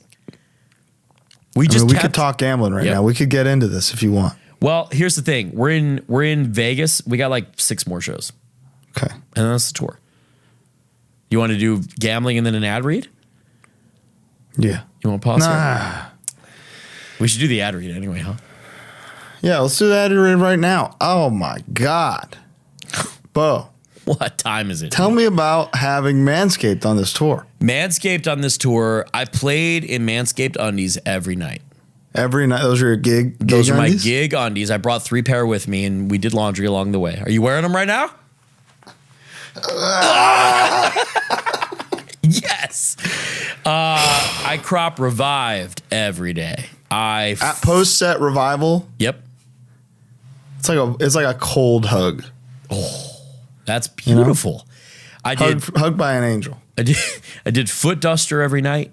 I mean, it's fucking perfect. I brought my lawnmower 4.0 with me. Nice. Keep me trimmed. Dude. How many people came up to you about Manscaped on the tour? It's easy for us to kind of be facetious or like kind of, but like literally every other show, be like, I started using this. I fucking love it. It's like, yeah, I know. Literally everywhere I go, there's one person who's like, y'all got me on Manscaped, man. I don't know what I'd do without it now. Dude. And what is right around the corner, Colin? Black Friday. Christmas. Everything. Hello. Stockings. I'm getting everybody I know Manscaped for Christmas. Straight up. So spoiler if you're watching this and we're friends. But you could do the same thing, and I'm sure they're going to have some unbelievable Christmas pack. Mm-hmm. And you're going to get 20% off it and free shipping. Hello. With code HardLore. Unbelievable. It's that simple. We love Manscaped. And you know what else we love? Mad Vintage. We dude. love Mad Vintage. I brought both my Mad Vintage shirts with me on this tour. Yeah, both me too. twice. Just now, I lost a lot of money while wearing both of them, so maybe they're a little cursed. So I gotta restock. I gotta keep trying. Gotta buy some more. Mad Vintage is a vintage, like metal punk. Dude, he's a private T-shirt collector seller. It's unbelievable. And the collection that he's got on there available to you all is right up the HardLore listeners' wheelhouse. It really is. You got And when Morbid Angel, Deicide, Metallica, Typo, Morrissey. Typo, 90s New York hardcore. Yes. He's swimming in it. When Colin and I were trying to pick out stuff that we wanted, we had a hard time deciding. Yeah. Put it that way. It took weeks of deliberation for us to figure out. You can use code Black Friday 25 starting the day that this episode drops, Thursday, through Saturday, to get 25% off. Afterwards, use code HardLore 15, still active, 15% off. But act so now. You're always going to get 15. But act now, get your 25. But if you're listening to this episode early, Thursday, Friday, happy Thanksgiving, happy Black Friday, you're getting 25% off. And some of these shirts are rightfully very expensive. They're worth a lot of money. 20% off is going to be a big fucking chunk. 25 is a lot, dude. That's awesome. Dude, I mean, I've said many times, 20 is where you get me. 20, if you give me 20% off anything, I'm buying the thing. 25, you're losing money not buying this thing. Frankly. Oh, okay. Now, do you want to talk about gambling or want to get back to the tour? Let's get back to the tour. Okay. I'll end this episode with my tragedy. Yeah, it's good. Mine wasn't, I mean, you're, okay. I have a new system. I brought Fuck your system. No, not for gambling. Oh. Tell me about your system. So I brought my big ass, the suitcase that I brought to England, I brought that on this tour. Oh. I brought 15 pairs of everything plus one emergency set of clothes, right? Shit myself set. Yes. You got to have a shit myself set. I essentially used it as a wardrobe, kept it in the trailer. And then every night after loading out, I would take my little roll, your roll of shirt, undie, and socks, put them away and replace it with another one. So that way going into the hotel, I just need my fucking backpack. Got my toiletries and everything in my backpack. Don't need to bring in a suitcase. What do you do for the dirty set? The dirty set I put into an Eagle Creek like vacuum roller guy, the thing, and I stuff him. And he just lives in the suitcase. I'm impressed. It worked out really, really well. Being able to be like, oh, we're at the hotel, backpack, and in my case, CPAP, and that was it. Amazing. Because, dude, that's one of the things I hate about touring. Waiting for is people. The transition from waking up in van to going to hotel. And when you're me, when you're the guy driving, I'm ready to go. You're ready to go. I'm not tired. So I grab my bag. James will have called ahead and already checked us in. I go in, give him his name. I got the room. I text the room numbers to the group chat, you know? Wow. So that's you get first shower and bed pick as the night driver, right? Yeah. And typically I am the only one who showers at night. I don't like going to bed dirty. I know, I'm the same. Yeah, I shower. I shower again when I wake up, honestly. Sometimes I don't like waking up dirty. Yeah, sometimes I do too. COVID and the pandemic seems to have ruined all food. I think fast food service, fast food quality, and hours across the board has just taken a hit. Yeah, well, dude, I mean, Target closes at 10 p.m. now. That's one of the biggest changes I've noticed is like, oh, Taco Bell closed at midnight? Yeah, what are we doing? What is going on? What are we doing as society? I think that and the movie theater, COVID has wrecked. Dude. I mean, granted, we were in, what is it? It's like Meteor, Ohio or something, but like. You got lucky seeing it with nobody, because let me tell you, man. Living here, these people are animals. I see. People that go to the movies think they're in their fucking living room. Dude, tell everybody what you did during Saw when we went to see Saw 10 the other day. And that guy was on his phone. Oh, yeah. You remember what you did? Well, dude, that was insane. He was sitting back row of the front just like this, just like scrolling. Mm-hmm. In front of us. Like we had like the row with the walkway in between us and him. Dude, so I'm fuming, Matt. Yeah. I'm going crazy to the point where Lana's like, don't do it. And he turned his brightness up. And then he turned the brightness up. And that's when I lost it. So I walked over, just like in his fucking ass was like, hey, buddy, everybody can see everything you're doing. I jump scared him as if I was fucking Billy the Puppet himself.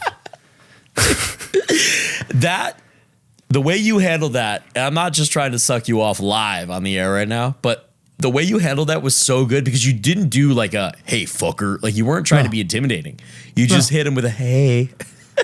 And it was like, dude, we're like, how selfish are you? So selfish. You know? So how selfish do you have to be to do that in the movie theater? And now the thing that people are doing is taking pictures when the title card hits. Right. It'll say the title of the movie and the people are like setting up their shot like fucking. And I'm dying out here, dude. We need ArcLight to come back. Why is it my responsibility? Yes. You know? Why is a quiet movie theater my job? That was literally one of my favorite things about ArcLight was like the usher beforehand being like, hey, phone's away. I'll fuck you up. You do something. They're standing there going, looking around for at least 15 minutes. Now the movie starts and they're animals. Yeah, they're animals. Alamo Drafthouse, you can snitch on absolutely anybody. It's heaven, dude. How so? Because you can order food and drinks to your thing. Oh. But when you do it, you can write on a card like this seat is talking or texting. They get one warning and then they're out. Dude, and this is the only instance where cop behavior is like encouraged. Because it's because it's completely lawless and it's the one place in the entire world where if you want to have a conversation or talk with your friends or something, you can't go there. Yeah, don't go there. Like if you're on a date and you guys want to talk and flirt and stuff, go anywhere else in the world than where you currently are. And don't make it my job to fix it. Because I'm gonna do it. I'm murderous in there now, dude. You know? Yeah. I've saw it For lack of a better word, I know that's a faux pas because of some things that have happened in actual movie theaters. But dude, you're not in your living room. This is a PSA. Fuck off. We come to this place for magic. So shut the fuck up. Shut the fuck up. Just put your phone, just turn it off. It's fine. That's my spiel. After Vegas, we did Los Angeles. 17:20, got there bright and early. Yeah. Saw your brother. I had a great time at the show, Bo. Did you? Thanks for having me. No problem. I loved it. Good. I'm glad. Jive Bomb went over great. Yep. Ingrown. It's one of the best. They did Wall of Death bands ever. I think, right? What? They did a Wall of Death. They did the Wall of Death. So they only do that at particularly good shows. So it's kind of the Michelin star of the Ingrown. My favorite So if you got the Ingrown Wall of Death, you were lit. My favorite part about Ingrown is Ross doing the Yeehaw mosh call. Loved it. Yeah. Unbelievable. Unbelievable. Fleshwater obviously killed it. Fleshwater that night was one of the best sets I've ever seen. Yep. Truly. That was one of the best reactions I've ever seen a band get. Yes. To the point where it was like United Blood title fight type stuff, you know? Which is kind of tracks, you know? Yeah. Which really, I think that's Fleshwater's trajectory here. God bless him. Yeah. And I'm not saying that as obviously we're playing different music than that, you and I, you know? Mm-hmm. We know what we are, we know what our limits are, we know where our ceilings are. Of course. The way that they sound makes that different. Mm-hmm. You know? And like the aspects about them where who fucking knows what happens with Fleshwater next. Quite literally the sky is the limit. Like yes. They could end up in any capacity and anywhere. Deservingly so. I think it rocks. 100%. LA was no, let's talk about Harm's Way at 1720. Oh, yeah. My bad. Incredible. It was sounded amazing. Good. You had all the gimmicks, you know, like having the video wall that night. Yep. that was when I noticed all the samples coming through right where they belonged in a way that made me like, where the fuck? Who's doing that? Yeah. Yeah. Not knowing that they were programmed in with the click. New songs were lit. Old songs were lit. You busted out Scrambled at the end. Sure did. I watched from front of house for the whole second half of the set just to feel it the way that people do. Leave, and there's that moment when you're playing and you're like, they left. No. But, so I was in the back going, yeah, it's good. And then like obviously it's got to be funny for people who listen to this show to like see me watching Harm's Way to an extent, Yeah. It's like, oh, that's the guy, and then that's the guy. Yeah, right. He's on stage and he's out here. Yeah. So there were people talking to me, like trying to say like McDonald's stuff to me, like while I'm watching Harm's Way. And that was one time where I was like, shut the fuck up. Yeah. That was cool. Yeah, that was a great set. That was great. That was a stressful day, Like the big ones, fucking Brooklyn, LA, Gilman, Chicago. Those are the stressful ones. I was freaking out about both of those shows. Yeah, there's Friends. Yeah, and lest we forget, you played the next night. So we went to San Diego and played Brick by Brick, sold out. Fucking dope. Nice. Huge. You 21 and up. Guys, 21 and up. So how was your set versus Fleshwaters? This is the power of California for everyone outside of California who doesn't know. Yeah. Twitching Tongues played 1720. We played 2.5 hours south. Yeah. And had played the night before on a Thursday? Thursday. Yours was Thursday night. And then we played San Diego, and like all these shows are packed, sold out, doing fucking amazing. That's the power of Southern California. Yeah, and that's a different world. It literally is. It's its own country in terms of. I haven't been there in years. Yeah. It was fucking awesome. I would love to. It was awesome. Brick by Brick rocks. I guess it's good. Two of the guys from something. Not Perfect. Anti-Flag. No. Like a punk band. Oh. Fuck. I somebody explained it to me and I forget, but it's like it's cool. Like punk dudes own it. Cool. So it's dope. Very nice. Then we started the drive, baby, and we got to 924 Gilman. Did you, so after when we played 1720, that the crazy fire that burned down part of the 10 happened right as we finished playing. We drove past it. Okay, so that like affected your drive? It didn't affect the drive because we kind of, I don't know the highways very well, but as we're going, we kind of went around it. I can only describe it as eastward according to Google Maps or Apple Maps. Sure. But literally at one point, James and I were both up and in the break of buildings and like palm trees, saw a towering inferno. Oh, dude, I drove through literal backdraft. It was crazy. The video is insane. Please include it in this episode. It's one of the most surreal things I've ever seen in person. Could you feel the heat? The car was like... Yeah. Dude, it literally felt like in Universal when it gets hot. Yes, and to be like, look, it's hot in there. Yeah. Yeah, exactly. It felt fake. Where it felt like it was like dangerous to be anywhere near it. Yes. So that's crazy. Is 1720 okay? Because when I saw you, we didn't know. I don't know, dude. Because it's right there. And it started like somebody set that fire. Yeah.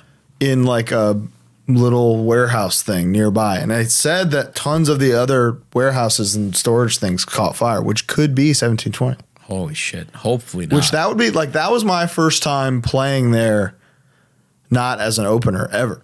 Yeah. Never played there. I've only opened shows. So that was like that being our show. Please talk about your set. Talk about that show. Probably best hometown show ever. Yeah. You know?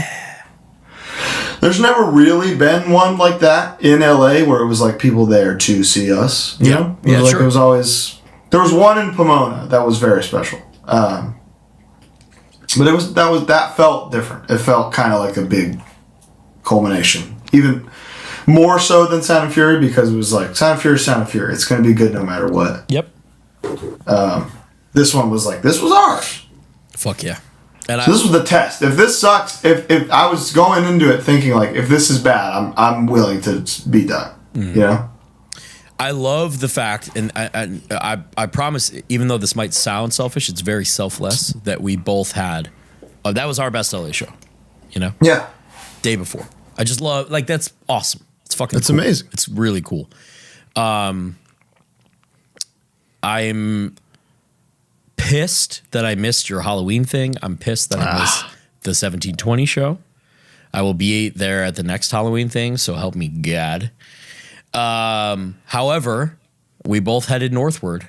Sure, we sure did. And we played 924 Gilman, the most punk. That was a special one. That was a special one. You said it during your set. You've said it before, but like the Bay Area embraced you guys first. The Bay Before Area, anybody. when it comes to California, I would say the Bay Area embraced Harm's Way first as well. They get different. They understand different and out of the box more so than anybody. Yeah.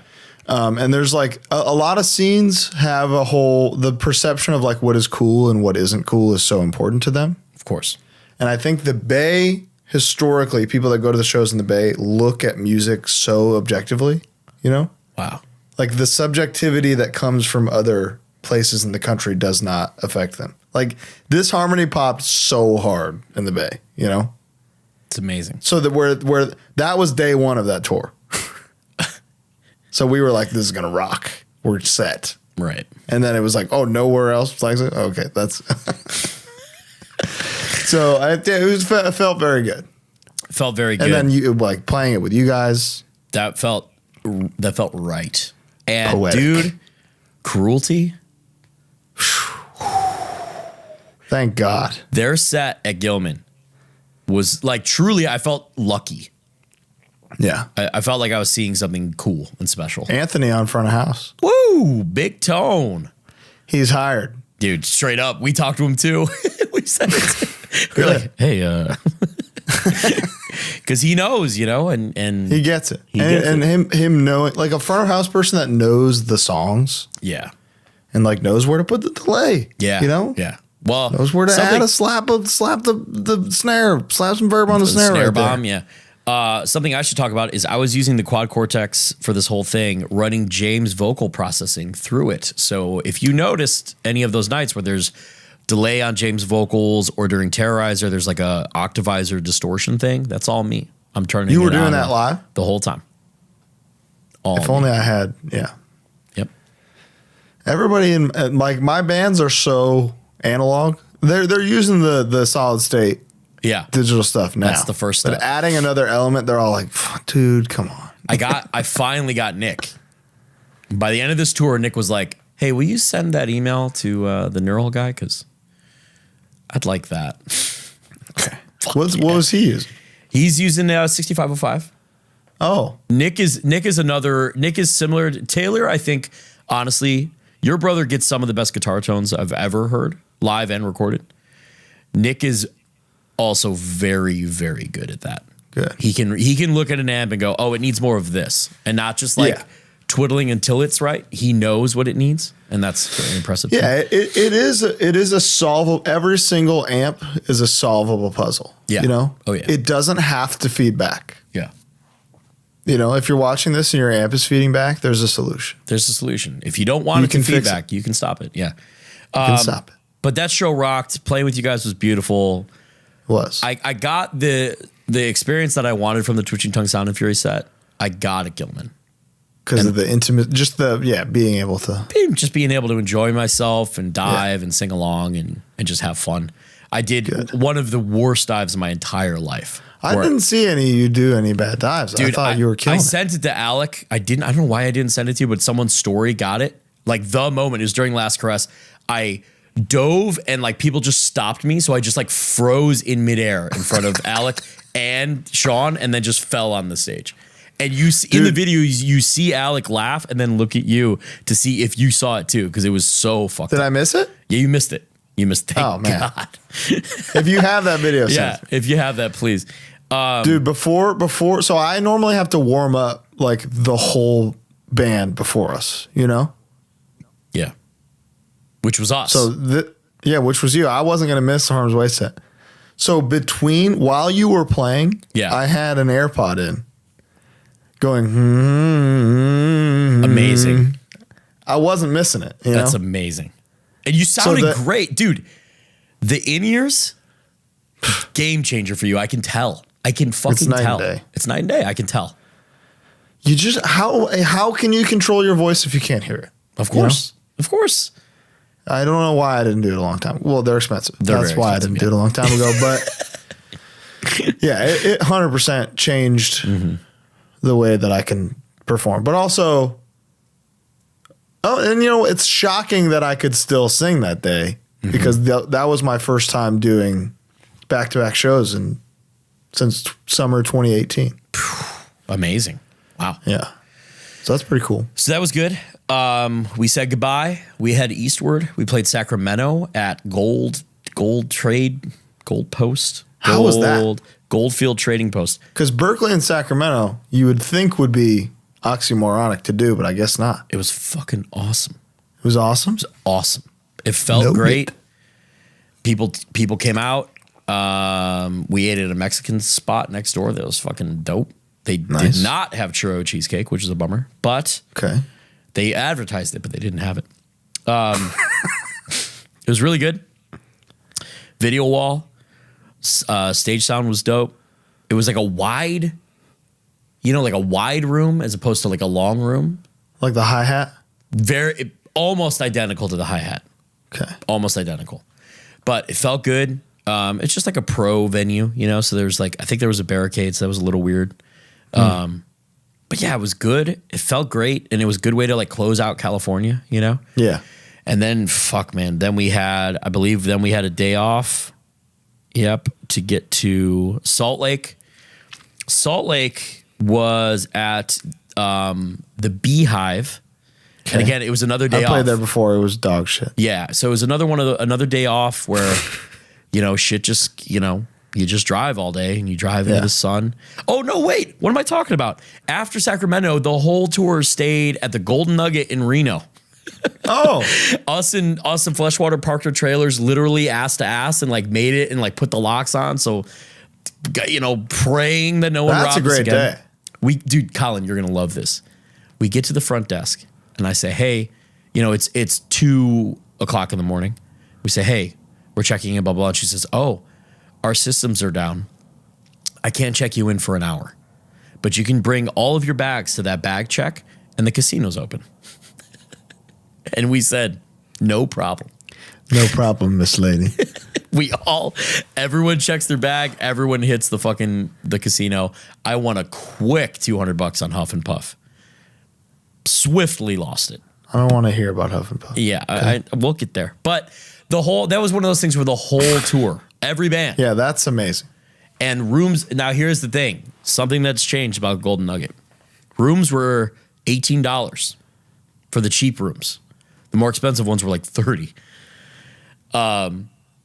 But they tack on a resort fee now. Yeah, resort fees are per room. But that wasn't back in the day. That wasn't the case. Dude, I wish you told me you were staying in Reno. The GSR is the place to go. What's the GSR? Brother, it's unbelievable. Something resort. It's a brand new casino. Fuck. It opened a couple years ago. It's off the strip. Oh, even better. So it's crazy safe. Fuck. It's fucking massive. Yeah. It's got all the best games, the best winning odds I've had there. Really? It rocks, dude. Okay. So next time, Reno, if you're listening, shout out to GSR. Dude, Reno Big fan. I love Reno. It's a little... Dude, it's the biggest little city. It's straight up. So we had a great time. Everybody slept. Woke up the next day. Did you eat in Reno? What did we eat? No. Dude, you gotta hit. We got there at 2 a.m. I'm post Reno. We got there at 2 a.m. But didn't you stay there? You woke up. We woke up and then had to get an oil change and then leave. Oh, dude, my God. Pine Hold on. State biscuits. Oh, fuck. I love a biscuit. It's the one. I'm telling you, it's the one. I got to bury James a little bit. I skipped this part. In Dallas, we're going to our hotel. We like to back the trailer against a retaining wall or something so that we can't, Yeah. And we got the bigger trailer now, the 2-axle trailer, which is I think the way that it attaches and stuff, and it's carrying more weight, I think it's going to be more difficult to like lift and steal. Well, you pop a tire, you're still going, right? There's that also. But James drove from the In-N-Out, the good In-N-Out that we had in Dallas, to this hotel, and he misread a parking situation. He tried to pull through and then turn a 90 degree. Now, the thing about the double axle trailer, if you're backing up or turning, it's much slower than the single axle, which is good because it'll kick less if you're backing up. Single axle, if you turn that wheel a little bit, it can like, and you'll just lose them. Double axle is way slower and much more forgiving, but that also means it's slower turning. He got himself stuck. We got into a real pickle. And basically the only thing we could do was, thank God we had a Jack from Fleshwater because we had to get a oil change. Who's Jack? So we jacked up that trailer. You jacked off Fleshwater? We jacked off Fleshwater, jacked up the trailer, moved the van, and then we were going to reattach the trailer and pull it through, right? It's jacked, falls. Oh, no. Sickening thud. Just the loudest. And James was like right there and kind of instinctively grabbed the trailer. Like could have killed him. Could have broken everything. But like it was just like instinct. He was fine. Scariest moment. And then it was like, well, even though we just played a show where we unloaded and then loaded the trailer, we have to unload this trailer in the parking lot at 2 a.m. to physically. It's like this. Yeah, because we couldn't lift it up. We didn't want to jack it up again. You'll die. Exactly. So we unloaded the whole trailer, moved it, and it turns much slower with two wheels, so carrying it is even worse. Yeah. Put it back on, repositioned, reloaded, I reparked it, and that was the night. Just I had to bury James a little bit. Anyway, flashback forward, Salt Lake. It's our combined show with Angel Dust and the Angel Dust tour. Oh. Mary Jane, Bobo, Candy, Angel Dust was combining with our tour, that's awesome. making a big joint thing. Angel Dust, Justice. He's injured from the show in Chicago, apparently, on that tour. Hurt his foot or ankle. Got brutal. I want to call it food poisoning. I don't know for sure. Saw him briefly. He was looking rough. I say respectively. I saw him for 30 seconds and said, dude, the last place I would want to be is at a show while I'm puking and shitting, if that's what's going on. So, and he went to a hotel and relaxed, and they did not play, unfortunately. Oh. Candy played, and we played, and it was, it was one of those things where it's a room that's full, and there's scary moshers, and that was the set. Oh. Yeah. So, I love those. So, yeah. That you know how it is when you drive all day and you're strung out from the road and you load in and you play, and boy, oh boy. It was just this is also when I hurt myself because during our off day, us and Fleshwater stayed at the same hotel. We went into a hot tub. I wore my boots to the hot tub because I don't like walking around barefoot in a hotel. But I didn't have any other shoes with me, so I was like, oh, fuck it, I'll wear my mock toes just from the room to the hot tub. Sure. I get there, and because my foot had gotten clammy, I'm pulling off this boot. I pulled something in my foot, and the whole next day couldn't walk right. Really? Swear to God. And you're good now? I'm fine. I was fine the following day, but the Salt Lake. So it wasn't foot syphilis. It was not. Someone on Thank Twitter you, thought. Bruce. It was not foot syphilis. I pulled something in my foot, taking off a goddamn boot. This is getting older. But then the next day we have Denver, and this was the highlight of the tour for me personally. That's crazy. The surprising Shout out Denver. Good job, Denver. Surprising set. It was just like a tiered theater kind of place, so like it looked good because it was packed, and like the little the band, the orchestra pit was where the pit was. Oh. And there's people constantly stage diving, constantly singing along, constantly. Wait, what is this place called? It is called Bluebird Theater in Denver. I don't know where we played, but I don't think it was there. Probably Marquee Theater. It was Marquee. So this is just a different one. Amazing. Oh, also Salt Lake. Shout out to the Beehive. That's where the loaders started setting up shit, starting tearing down shit. Unreal. I wanted to tip them. I don't have the money for that, but I wanted to tip him. Right. Denver was unbelievable. This is where a gal went to stage dive, got caught in between songs, and I kind of gave her the like, well, go ahead kind of a thing. She's wearing a skirt. She turned around and flashed the whole show, her whole ass, and then dove. On purpose? Yeah, fuck yeah, on purpose. In between songs. It was unbelievable. She was waiting for that moment her whole life. Hey, she's like, all right, they're done. I better get up there. The whole room cheered, so she killed it. Scary dives. Big, tall stage. People diving like head first. Wow. Which is wild. But it fucking ripped. That was like a demanded encore, like a one more song kind of night where it was like, oh, we got to play another song.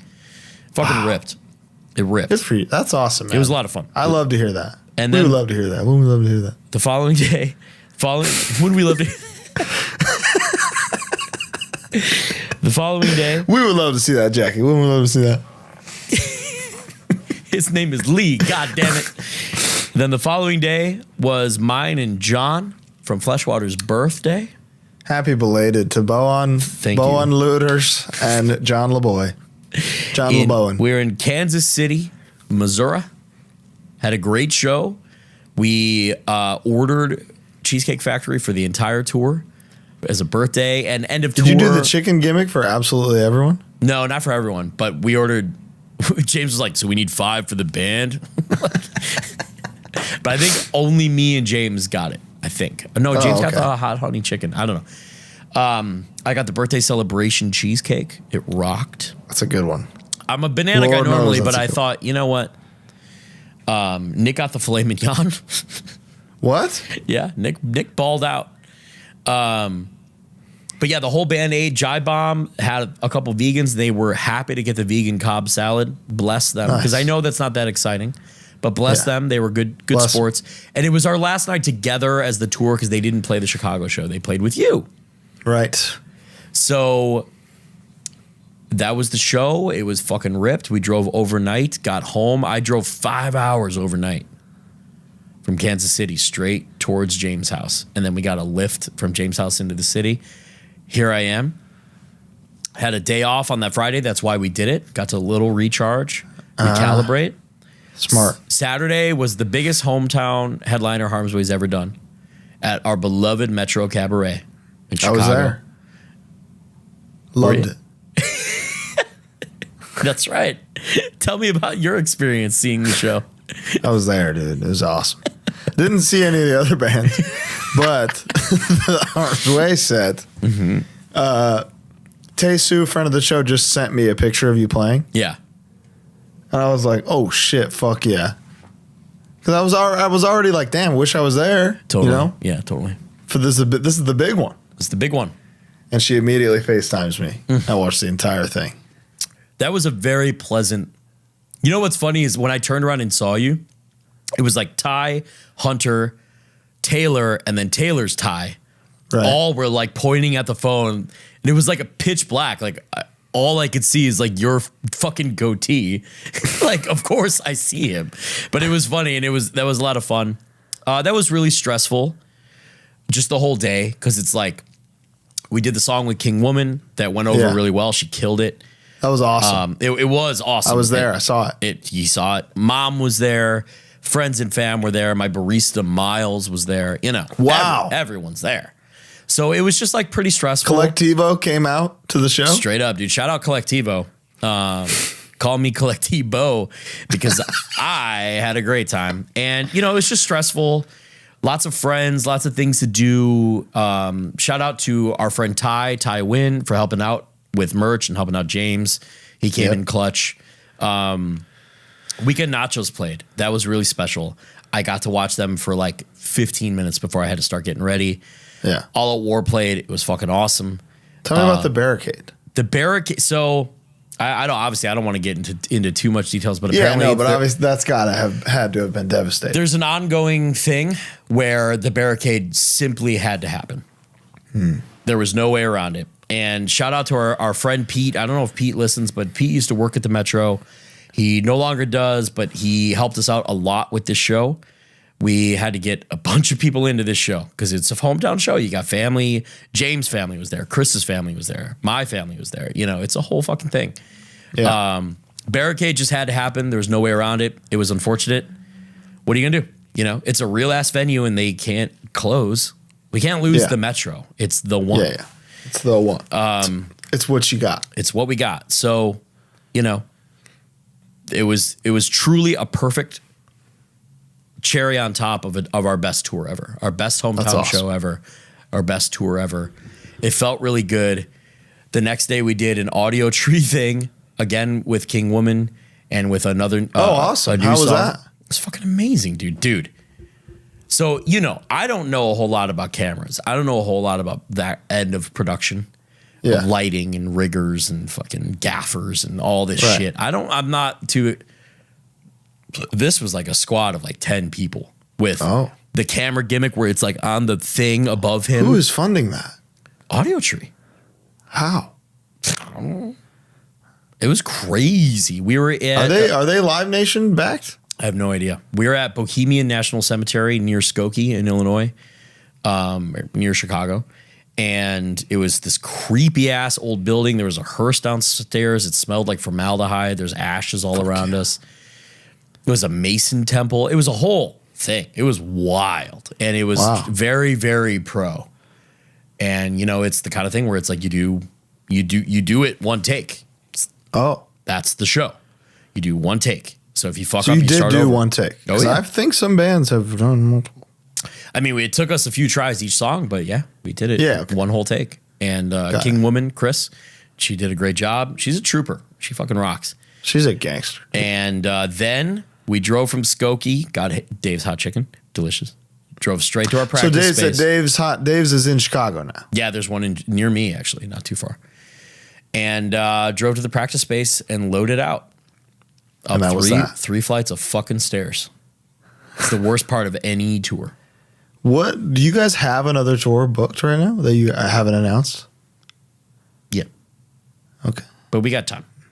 You got time. We got some time. And that's awesome. Man. That was the Common Suffering tour, and it was fucking awesome. Had a great time. It was really difficult. It was physically very challenging. My back was really fucked. I got a foam roller in Phoenix. That was a game changer. That'll do it. Helped me so fucking much. Yeah. Colin? Wow. So best Harm's Way tour ever. If you just saw Harm's Way, you just saw the best one. Easily. And I'm sorry if I'm skipping things, if I'm forgetting things. Let me check my notes things before we move on to Tulsa because I want to know. Face paint, COVID, West Coast. All I was West Coast is bullshit. I'm taking a stand. I'm Loves over Buc-ee's. Buc-ee's is a gimmick. It's fine. It's a novelty. I enjoy it. I mean, what is the argument? I'm kind of doing a bit where I think we're giving too much to that rat beaver. Okay, he's new money, but he has so much more. He has so much more. But where?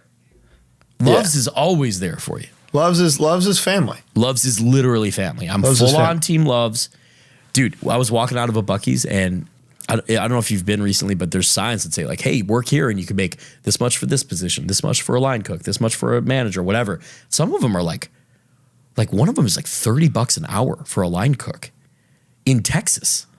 I'm walking out with a guy and I was like, hey man, is that real?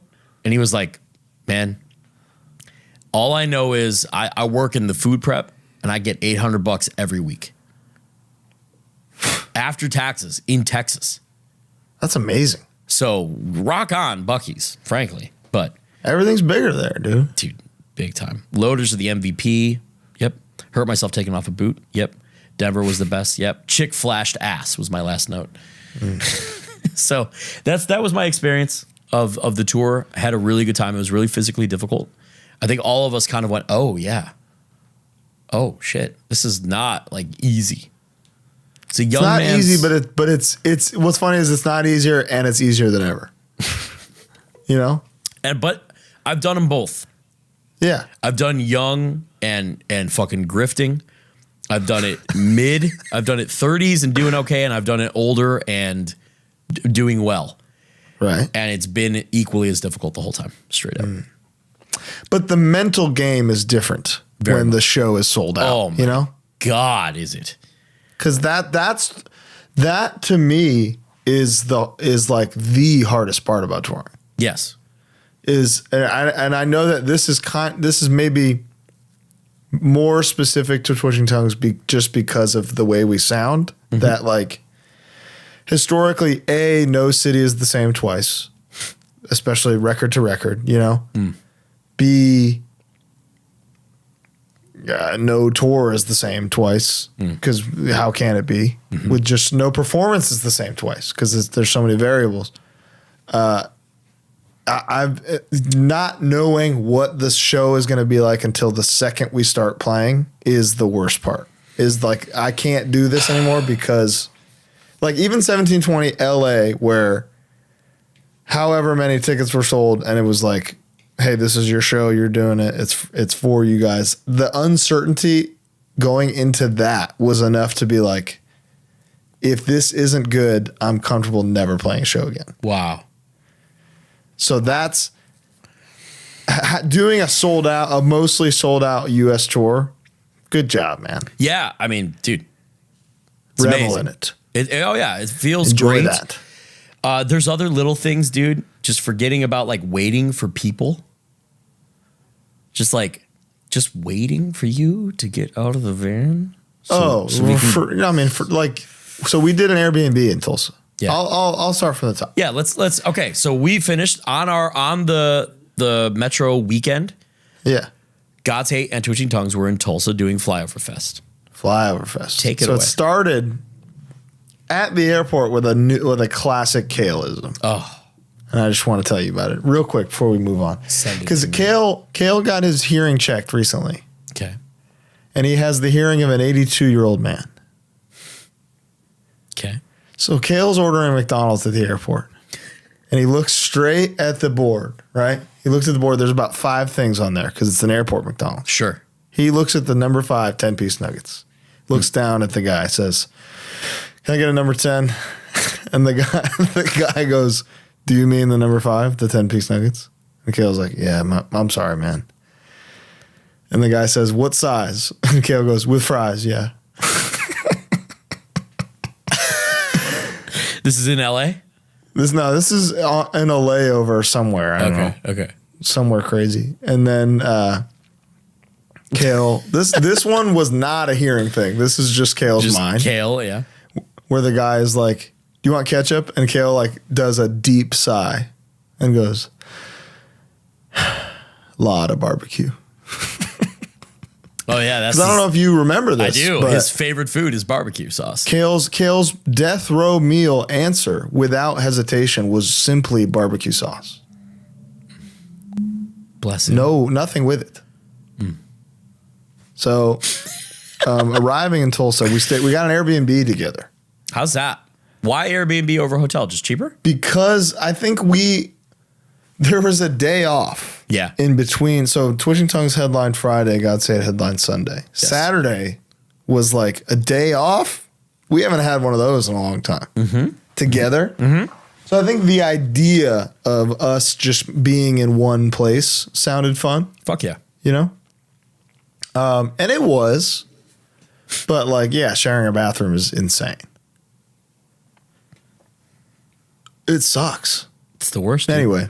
It's the worst. So Friday, longest fucking day ever. But from the rip, we got there at like 10 a.m. From the first band had a great reaction. Really? First one. Wow. Tulsa? In Tulsa, dude. What's happening, you know? Yeah. I never even been there, let alone played there. We're going to be and now it's got a fest that's a couple years in. And there were some sets that were like, damn, this is good by any metric. Nice. So Strong. that was really cool. Strong. Partway through that day, Alec and I were like, listen, we've been here for hours and we don't play for hours. Osage Casino is 6 minutes away. Drive or walk? Yeah. Drive. Walk, I'd be fucked. You rented a car? We had a little minivan. Nice. Tiniest van you ever saw. So Alec and I went to Osage, pulled out $500, which is my daily withdrawal limit. Right. I believe you've mentioned that before. Dude, seconds this time. What'd you play? Huff and Puff. What denomination? 10-cent denom, alternating $5 and $10 bets. I swear to God, it was under a minute. It was unbelievable. But again, I just saw Killers of the Flower Moon. I'm not mad. Was it more puff? It was more puff. You got to get that spin. Okay. I needed the spin. I just saw Killers of the Flower Moon. I'm not mad. The Osage, take my money, you know? You deserve it. Mm-hmm. Okay? Played the show that night. I got out of it as quickly as I could. You went back. It was like, this ain't it. This ain't the time. This ain't my time. You went back after midnight, didn't you? And, played the set. Set was awesome. Yeah, dude. Iconic moment with Stage Dive Jesus. Yeah, that was really cool.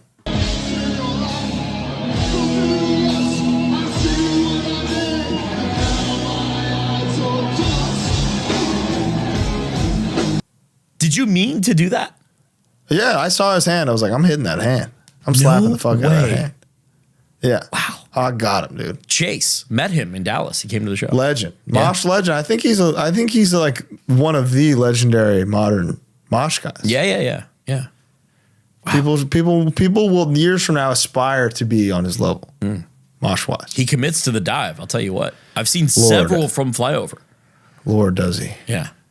And that was my chosen dive style until one day it was like, listen, I can't keep not getting caught. You know, I can't do this anymore. I mean, it hurts to not. It really hurts to land full body on the floor. You ever see a friend just eat floor?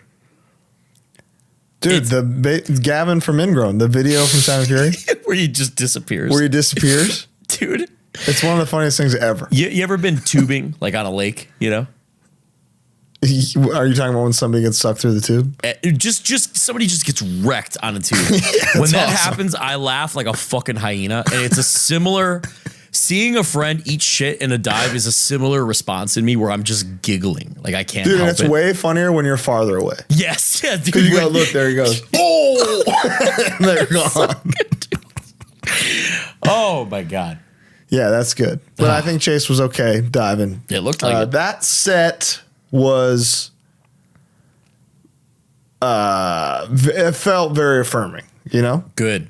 So it was like headlining a fest in a city I've never played before. Yeah. And it was like a thoroughly good show. So I asked you this off camera, but I wanted to ask you while we were recording is like, do you feel like, yeah, fuckers, now you get it? In a sense, because it's like those songs were there the whole time, you know? Right. But I'm saying, like, yeah, that's what I'm saying. It's like but we've been the same band the whole time, you know? Mm-hmm. So it's like it's the people who were wrong. But obviously, it just changed. Perception and opinions change per generation, you know, and then stigmas change. Mm-hmm. Not Vinny's stigmas, but no, he never music changed. Stigmas. Yep. Of like what the people around you think is cool is so important for a little bit. It really is. And then down the road you go, I don't give a fuck. This shit rocks. Yes. So maybe just at this point the perception is that we rock. So that could change at any moment. Hey. Could change at any moment. I'm going to enjoy it while it lasts. I took entire tours for granted. I took years of Twitching Tongues for granted. So now every single time we play is like a gift. Good. That's beautiful. And because I thought that we had collectively gotten everything we'd ever wanted out of it, you know? Yeah. It was like, we did that. We don't need to do it. Wow. And now I'm getting these new things every single time. Nice. You know, and like younger people or people who are slightly under my age who are just now like telling me like, hey, I've been listening to this my whole life. Basically. Is like, that's what I said about all the bands that I like. So I can't really fathom being that for somebody else. But it's good. Anyway, yeah, set was awesome. Went back to the casino after midnight. Went to Waffle House. Oh, dude, we had some bangers of Waffle House on this tour. Dude. So this one was really funny because the jukebox was broken.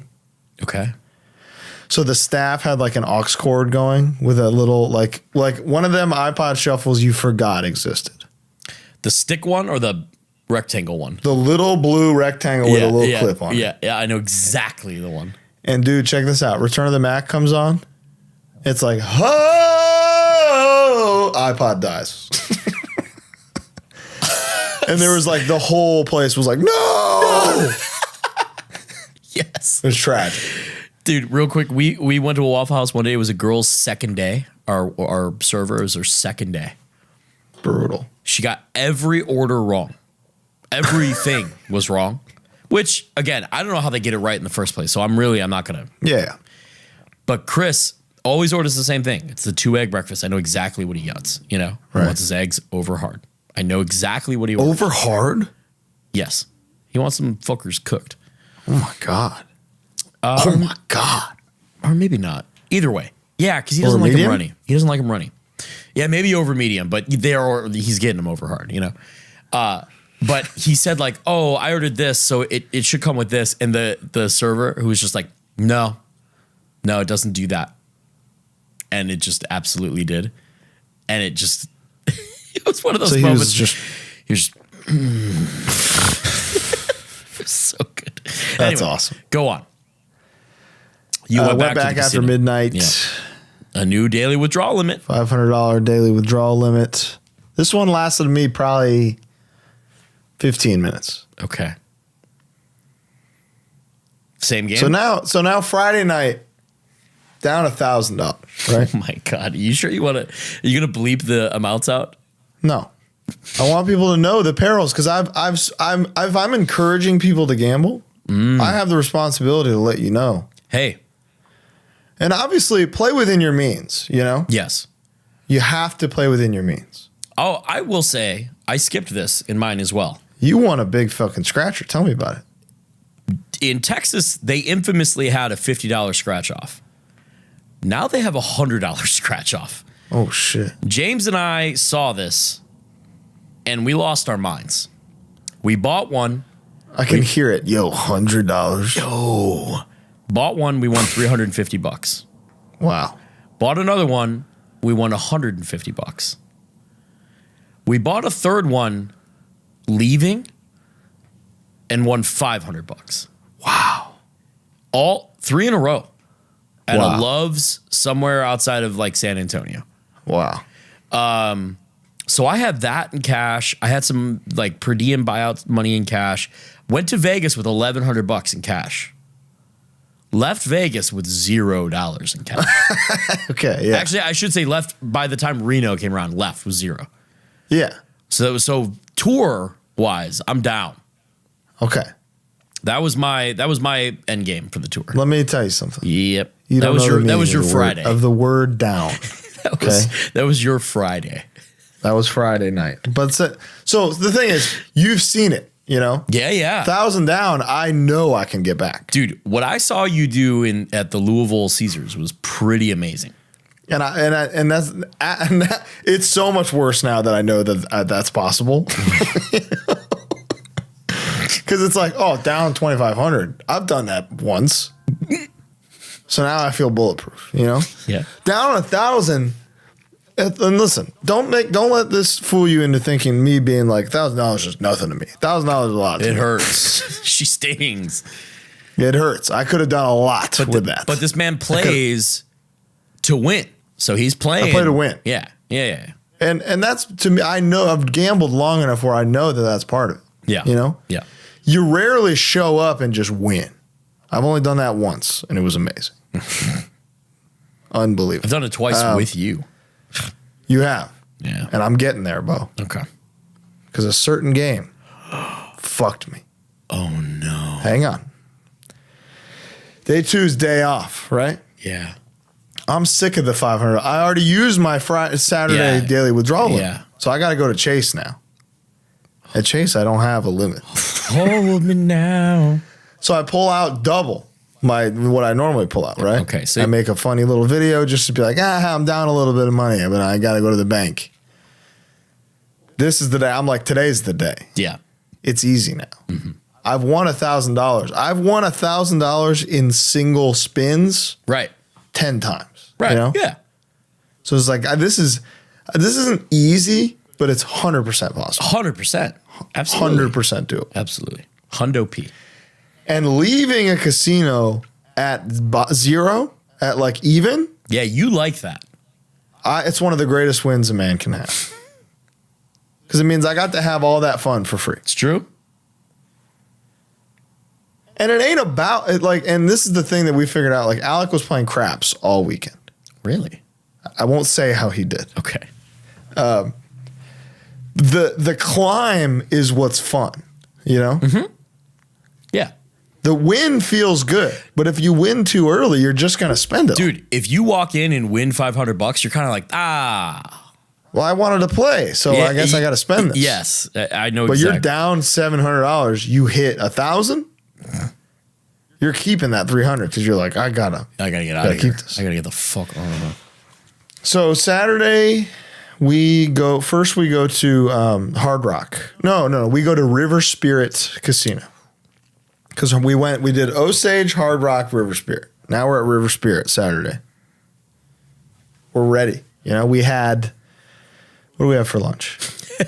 Barbecue, Oak Heart Barbecue. Oh, I saw you. Yeah.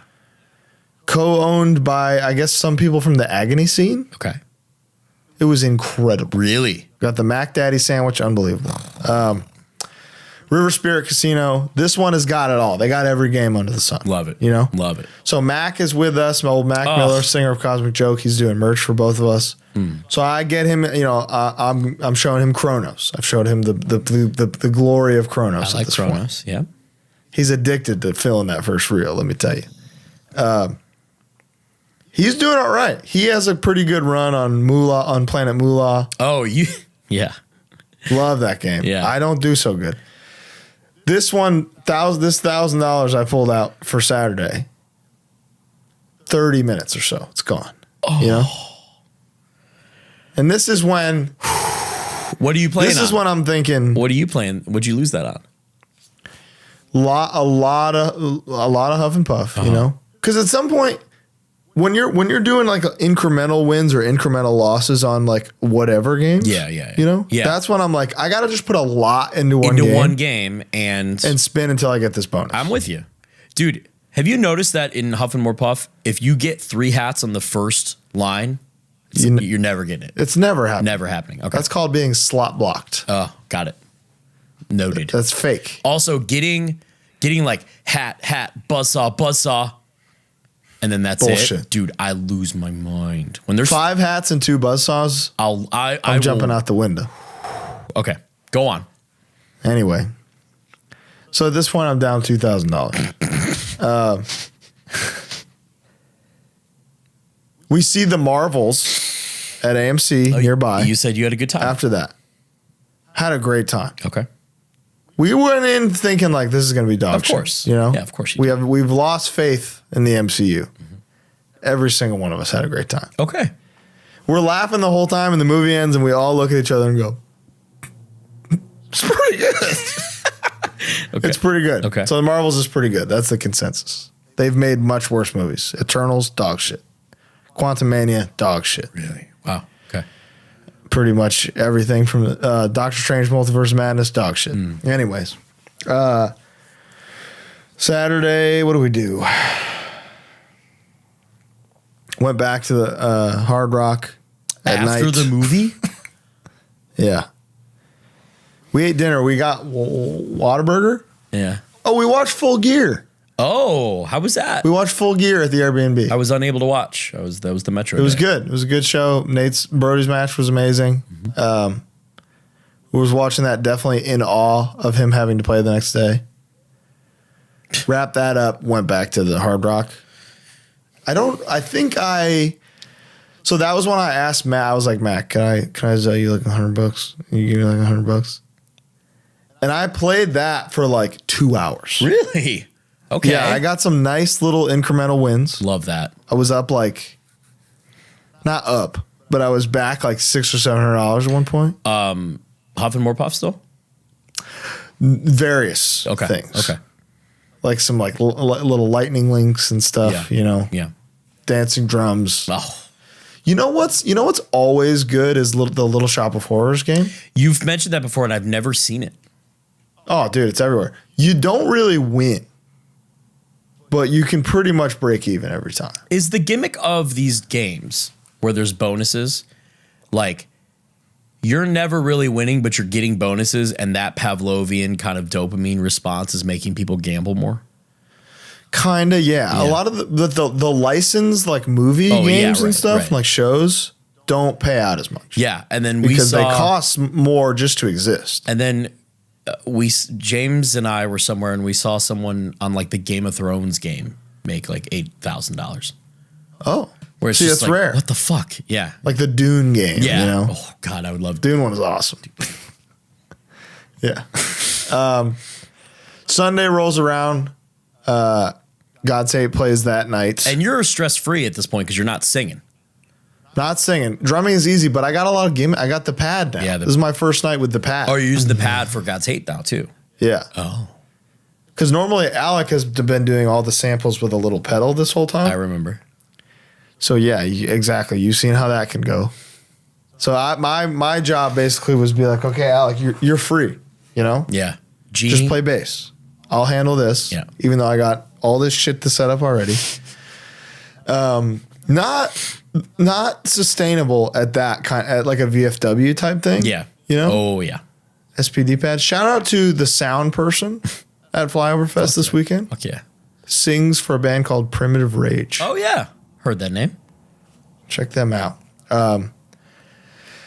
They were doing these like snare reverb drops. Yeah, snare on pits because they knew they like listened to the bands that played, so they knew where to put the like cool stuff. So it would be like dun dun dun dun dun dun. Snare bombs, they call them. It was really, they were doing snare bombs a lot. It was awesome. But the pad is cool. I like doing the 808s. I definitely got to figure out a little system. Chris is doing something like that? Doing what? He doesn't hit anything. He just has the set on the thing. It all goes through the track. Okay. So what is that program? What is the track on? It's called literally like Sound Stage or something. Oh, okay. Knocked Loose uses the same thing. It's the easiest fucking shit. The difficult part is tempo mapping out your song. Like you got Taylor. Yeah, it's true. So Sunday we play. Go back to Hard Rock. Well, okay. What happened? Did Brody get opened up again because of the previous night, and then it just happened? Yeah. So he was like singing hard, and like I think one just started leaking. Yeah. So he just pulled the shit out and let it happen. Christ. Nothing happened. It was just that blood was dying to come out. Yeah. You know? Yeah. Which is awesome. I mean, it looked incredible. That's what you want. Yeah. You want the blood? Yeah. You know? I want the blood. And he kept saying, like, why am I the only one bleeding? Which is good. Set was good. Set was fun. Had a good time. Went back to Hard Rock. At that point, I hit like a $700 bonus. So I'm like, which one? That's one. That was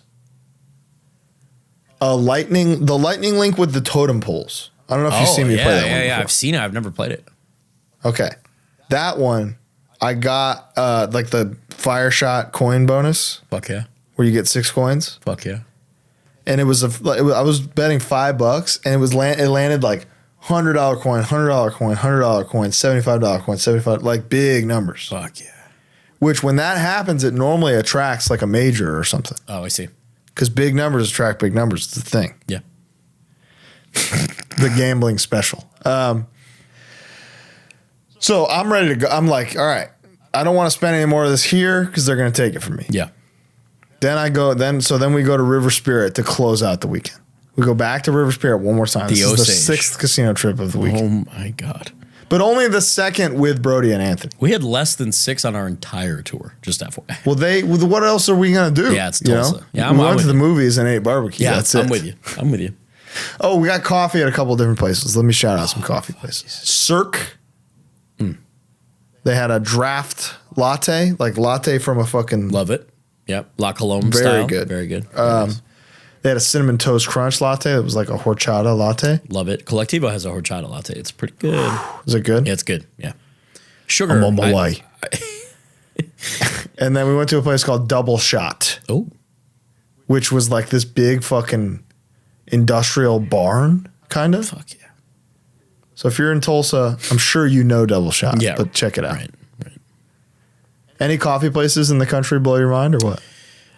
Checked out this one place a lot. They're kind of all over the place. Green with like a chick in the middle. Starbucks went there just fucking constantly. Went there a lot? Constantly. Look, it's the only place that I know what I'm going to get. And I don't have to fucking ask a local. I don't got to, whatever. Right. There was a place in Dallas that I, of course, can't remember the name of, but it's in Deep Ellum. That was really good.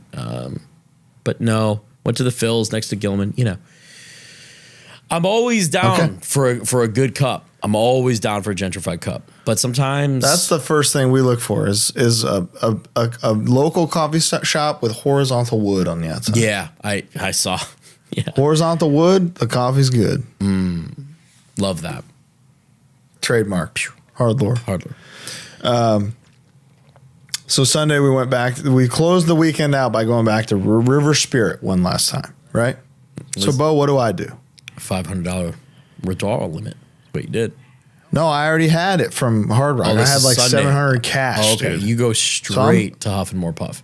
So I'm doing all right. No, I don't go to Huff and More Puff. You went to the mines. I went to Eureka Treasure Train. For those of you who don't know, this is like my favorite. Just because I just like by happenstance had within a total of 4 bets on this game, I won $1,800, $1,600.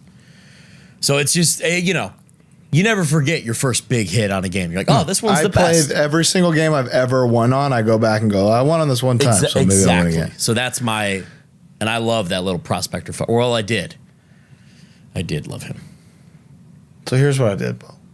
Yeah. With Eureka Treasure Train. Yeah. You will understand this. Yes. Because you'll be like, there's no way. I'm on the dollar denomination. Ooh.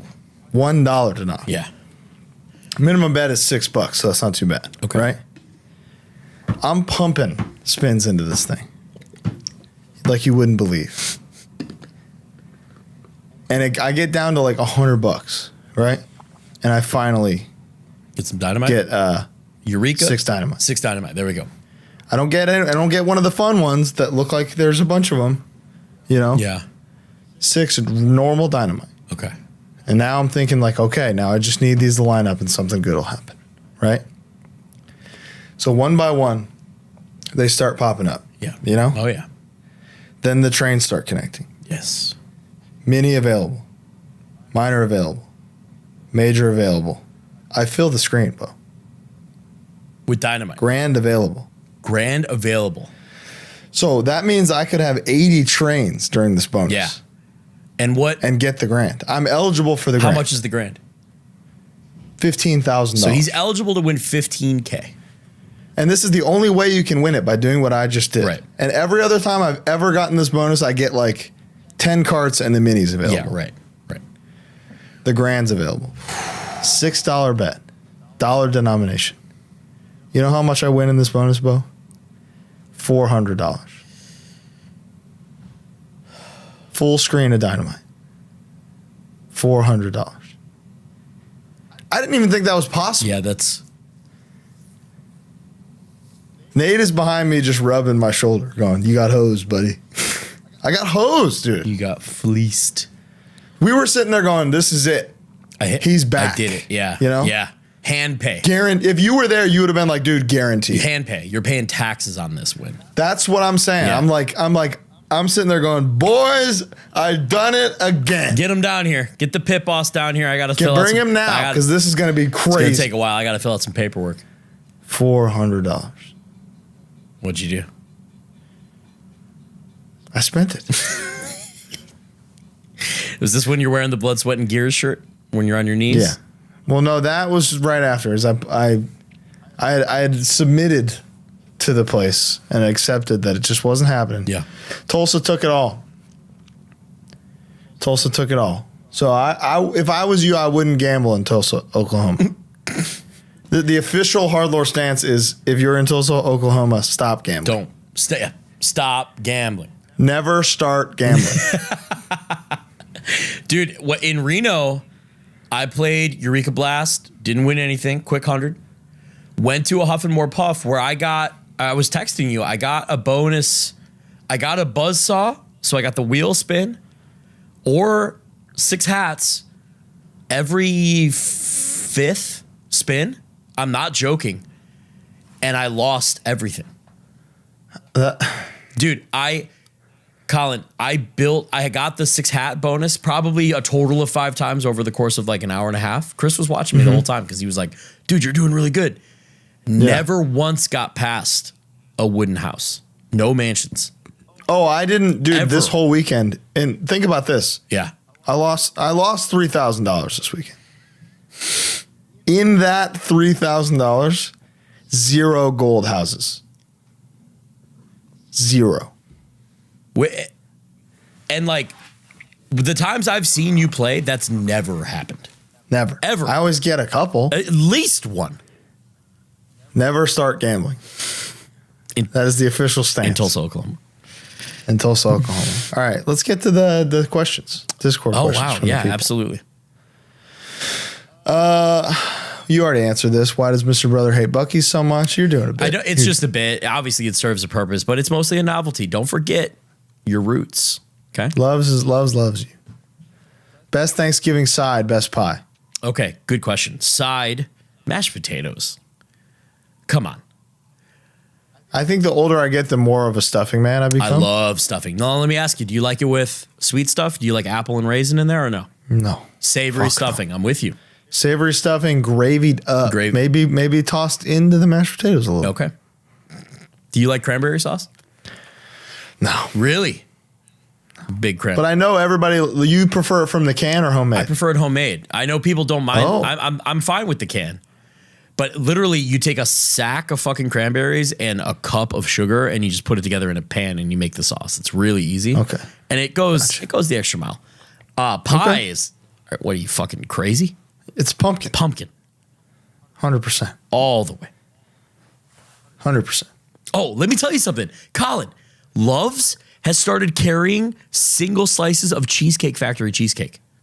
What? Multiple times I got pumpkin cheesecake. When it turned my birthday on that drive to Kansas City, I bought myself a slice of pumpkin cheesecake from the Cheesecake Factory at Love's. What else do I need to say? Yeah, it's branded Cheesecake Factory. Love's is king, dude. Come on. Go on.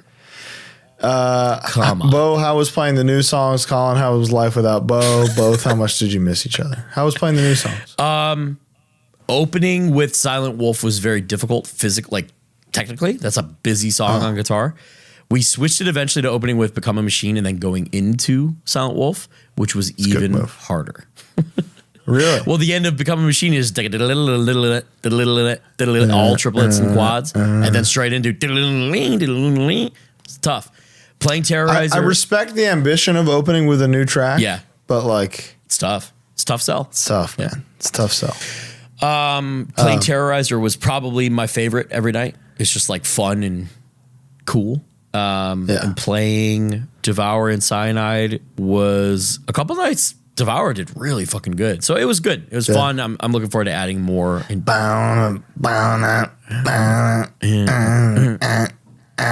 really like that part live. Yeah. Because the 808s are in there. I throw on the vocal delay. It's dope. Yeah, it hit real good. Yeah, I miss Colin. But we talk all the time. Yeah, it was weird. It was weird. You know? It was weird, yeah. We haven't done this in so long right now. So who knows what this episode's going to be like, if it's good. I don't know. It's good. I can feel it. I already answered that. How bad is the financial situation after Tulsa this weekend? Kill myself. Are you and Bo ever going to make music together? I'm sure we are. Yeah. I'm sure. Positive. There's a lot of irons. Most exhausting thing on this tour. What? I was just going to say there's a lot of irons in the fire. Most exhausting thing.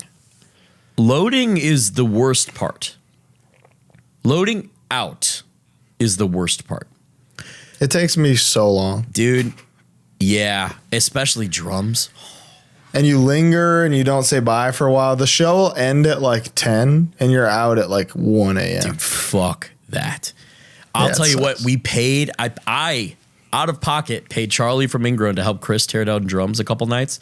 Like when we had to go from San Diego to Berkeley, I was like, hey man, I got to crush this 3-hour drive. This show went late. Here's $20. Can you help Chris? Do you guys backline the whole kit? Not the kit, no. The cabs, yes. Okay. But just like Chris has all the, the iPad, the gimmicks, and all the stands and everything. We got out of there. If the show ended at 11, we were out of there before midnight. It was amazing. That's amazing. It was amazing. Unheard. So that which fast food app? What? So I was just gonna say loading out. Yeah, that's fair. Which fast food app is the most goated? McDonald's. Oh, the actual app or appetizer? Yeah. The app? The app. Fuck yeah. Of course. 100%. It pays itself off. I got a free 20-piece on my birthday. See? It's my birthday. Ain't nobody else doing that. The Starbucks one is pretty crucial too. They probably all do that. But I got it. The Starbucks app is crucial too. You just go and pick up? You don't use it? No. Dude, are you serious? Yeah, I fucked up. You're not getting stars? I got no stars. Dude, I got probably 15 free drinks right now. I fucked up. In my account, just sitting there. I fucked up. You got it. Dude, quit. Dude, what are you doing? I fucked up. I can only get on there. Get on there. All right. And then you become a gold member and then you know what I don't like? Gold. The reason I don't like it is because you have to fill your value. You have to fill a minimum amount. You have to deposit money. Yeah. I resent that. I know what they're doing. Yeah, but you're gonna use it. I know what they're doing. Just take it out of my card like any other app. You're going to use it. Yeah. That's the thing. I agree with you. I'm with you. Yeah. You're going to use it. Yeah, I know. You know? I'd have a lot. And then you get the star. I'd have a lot of stars after this tour. Why don't you like the Five Nights at Freddy's movie? That's one of the worst movies I've ever seen. Oh, yeah. I didn't see it. People seem to like it. Oh, it's one of the worst movies I've ever seen. I would say I understand if you're super into the game and you're super into the lore, it's probably like, oh, that's this. Oh. But I'm talking as like a movie. Yeah. Like the way it's just constructed and laid out. It's just bad. It's actively bad. Okay. You know? Yeah. It's fine. What's a canceled TV show you think should come back? Lost. No, that wasn't canceled. That was not canceled. Anyway. Pushing Daisies. What got canceled? It's my answer. Preacher. If they did Preacher like good, like really did it. Didn't they? You don't like it? No, I don't like it. Oh, I loved it. I didn't like it. It also finished. Oh, it wasn't canceled? I'm pretty sure it didn't get canceled. Christ. No. I guess I don't know. Yeah. The OA. How about the OA, Jesus. Colin? Dude, Archive 81. Yeah. Do you see that one? No. Bro. That's probably the single best thing Netflix has made that they didn't pick back. Oh, Mindhunter, too. My God. Mindhunter, right. Fuck Netflix, dude. Fuck them. What should I have for lunch on Thursday? This Thursday, turkey, mashed potatoes, gravy, stuffing, pumpkin pie, cranberry sauce, pumpkin pie, green sweet beans, potato pie, green beans. You name it.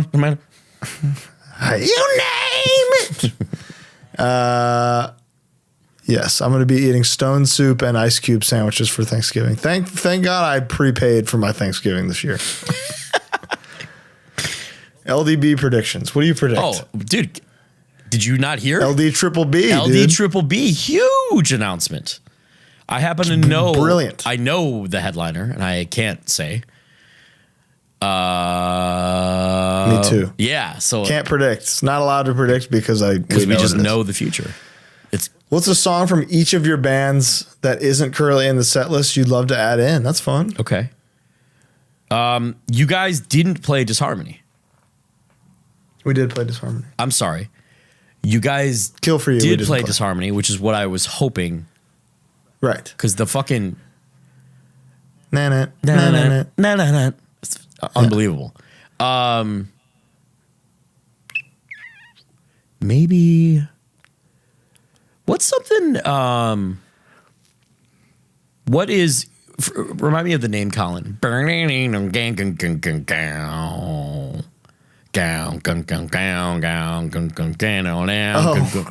Avenue. I like that song. Love that one. Harm's Way song. I would add in. Mind Control, dude. Dude, that was talked about. Toss it in. I think it might get tossed in. Okay, good.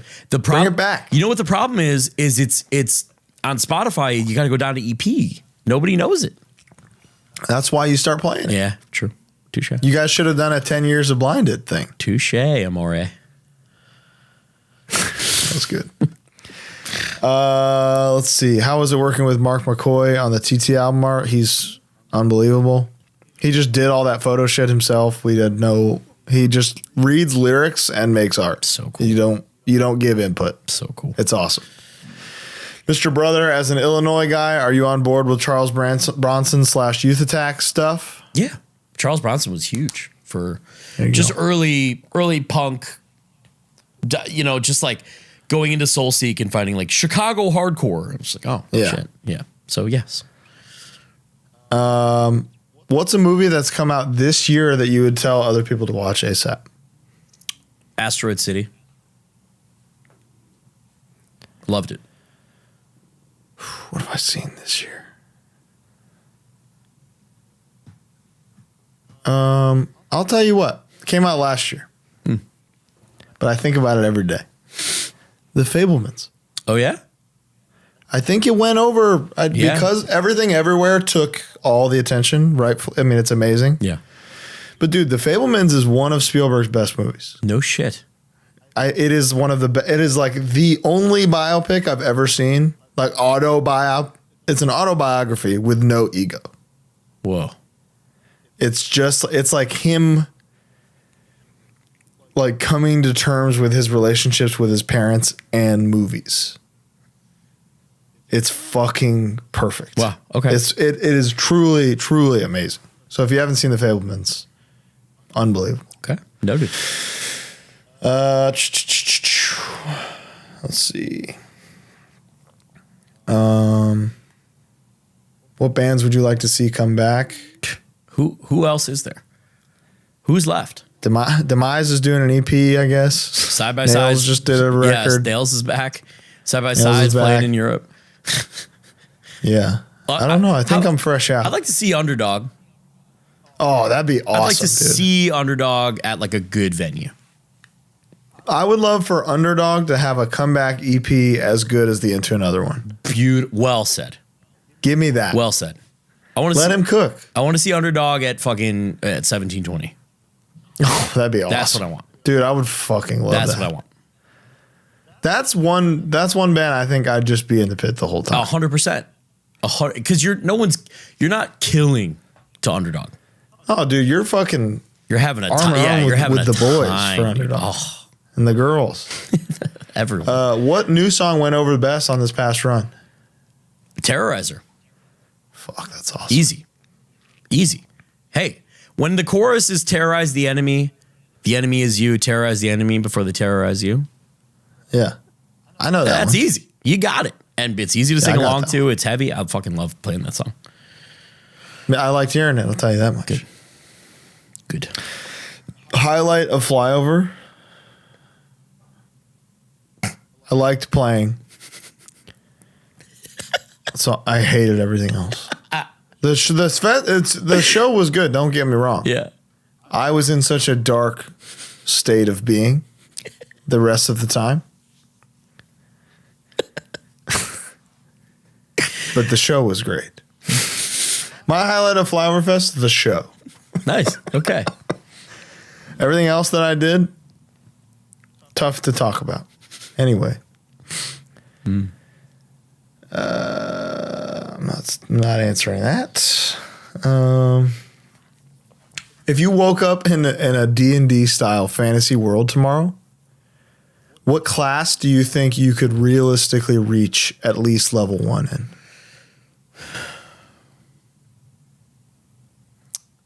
Maybe what's like I don't remember the classes too well, but not a fighter. I'm not a fighter. not even really a bard. It'd be more of like a scrivener. I know things. I could heal, you know? Yeah, healer would be good. I could do that. I got some bandages, you know? I don't think I could do any of there's too much reading. Too many books as a wizard. I couldn't read all them books. I would never remember all them spells. I can't remember a recipe for fucking lemon herb chicken. Yeah. And that's lemon and herbs, you know? You could, I could see you doing a paladin type thing. I could be a paladin. I could see that. Because that's all I have to learn is like. No. Yeah. Yeah. No. Yeah. You got like the faith. Fireball, I'd remember that. Yeah. Fireball, for sure. Yeah, I'd remember Fireball. I could probably remember one healing spell. Easy. I can play one Faith No More song on piano, you know? Yeah, right. Exactly. There you go. That's a good way to look at it. So I get my healing spell, I get my Fireball, and then I whoop ass. Yeah. I think I could be some kind of ranger, too, maybe. Yeah. Some kind of vagabond. Scoundrel, you know? Some kind of shifty fucker. Some shifty little bastard. Yeah. Yeah. I could see that. I like that.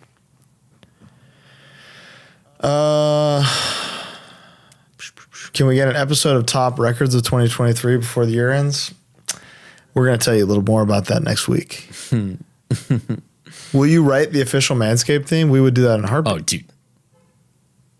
Absolutely. 100%. But heavy. Just, yeah, that'd be awesome. Both of you have released new music this year. Twitch Fits and the Harm's Way record. Has the reception been good to new stuff? What is your relationship like to the old songs now, playing them live? All good. like the reception to the Harm's Way shit has been amazing. It's been fantastic. Yeah. Love playing old songs. I'm ready to retire some songs. I think Scrambled's done, personally. I disagree. I think. Let me tell you something. As somebody who has just now removed ego from a song being old, like this is old, so it's bad, you know? It's just not a thing. Oh, but I don't feel that way about Breeding Grounds. I just like Scrambled after the intro of Scrambled, it, you know. It's the same thing with fantasy. People think they want to hear fantasy, but all they want to hear is and then the chug part, and then the rest of the song they forget. It's a 3-minute song. Sure, but Scrambled is not that. Scrambled goes hard. Okay. I saw it twice. Okay. It was great. If old songs get a reaction, I'm fired up. Yeah, dude. But dude, when they're a clinker, when they're a dud, it's like I told you. Yeah, You know? yeah. Told you guys. Yeah, I told you. So yeah. So, but I have no. I'm at the point now in my life where I have absolutely zero ego whatsoever towards something old being less good because it's like not about that. You know, Right. Obviously, people's personal connection to these songs are everything. right. And like my wife just heard Insane and Inhumane for the first time, you know? Yeah. And she's like, oh, I really like that one. Really? Yeah. So it's like, all right. Wow. Okay. Interesting. That's just how music works, you know? Anyway. I asked her something about you over the weekend, and one of her responses was, I'm concerned about how much he's losing at the casino, squirt gun emoji.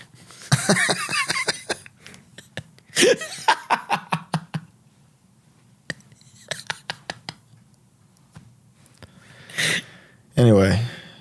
Next question. Is The Wailing still my favorite Korean movie? No. It's incredible. Is it wailing as Damn in near like, perfect. or as in whales? As in Scream. Okay. Yeah, it's like a 3-hour supernatural thriller. Jesus Christ. It's incredible. But no, I mean, Memories of Murder is one of the best movies I've ever seen, period. Any country, any genre, anything. So Memories of Murder is probably my favorite Korean movie. What was the most commonplace Harm's Way ate on tour? McDonald's. Chick-fil-A. Quite a bit. Really? Quite a bit of Chick-fil-A. Wow. Dude, there's a place in like the Carolinas called Biscuitville. Have you had Biscuitville? I have not. You got to wise me up to Biscuitville real quick. Bro, it's a fast food biscuit place. And they got all kinds of biscuits, savory and How's sweet. the gravy? I got a sweet because it was morning time and I just wanted like, you know, a biscuit with honey. It was honey. Yeah. Oh, stellar. Only went there once though. But In-N-Out, Chick-fil-A, McDonald's probably. Surprisingly, only one Del and it was really bad. I think maybe 0 Taco Bell. Really? Only one Chipotle. Without sharing too much personal stuff, I can just say that dietary restrictions have changed in the band. So it kind of opened up and shockingly, we went to all the places that you and I talk about all the goddamn time because they're the best. Yeah. Because they rock. They rock.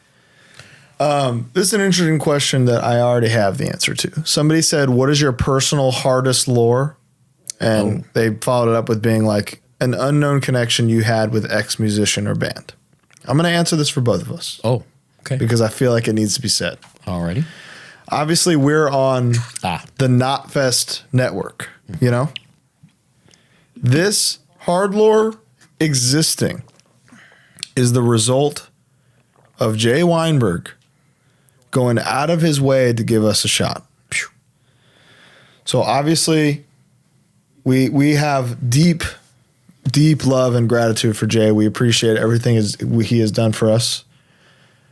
Sad to see him go from Slipknot. We don't know anything. I don't know anything regarding what happened or anything like that, but I can tell you, I'm a Jay Weinberg man through and through. Yeah, eternal gratitude. He changed our lives. Quite literally changed our lives.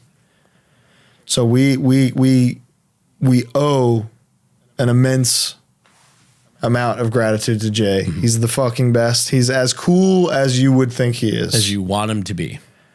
And truly the best guy. Can't say enough nice things about him.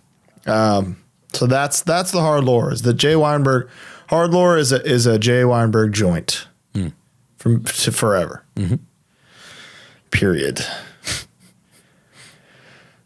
Free Palestine. What has been the most challenging part of doing HardLore? Probably technical shit. I mean, honestly, like Colin and I share a common vision of walking into a room, sitting down, and hitting record. Mm-hmm. As most podcasts function. Yeah. So there's that. Moving forward, I will say, I think when either of us are busy or when I'm touring more, we just need to have more stuff in the can. Which I think we figured out. Which for me, Clerp, who asked this questions, that means much more work for me specifically.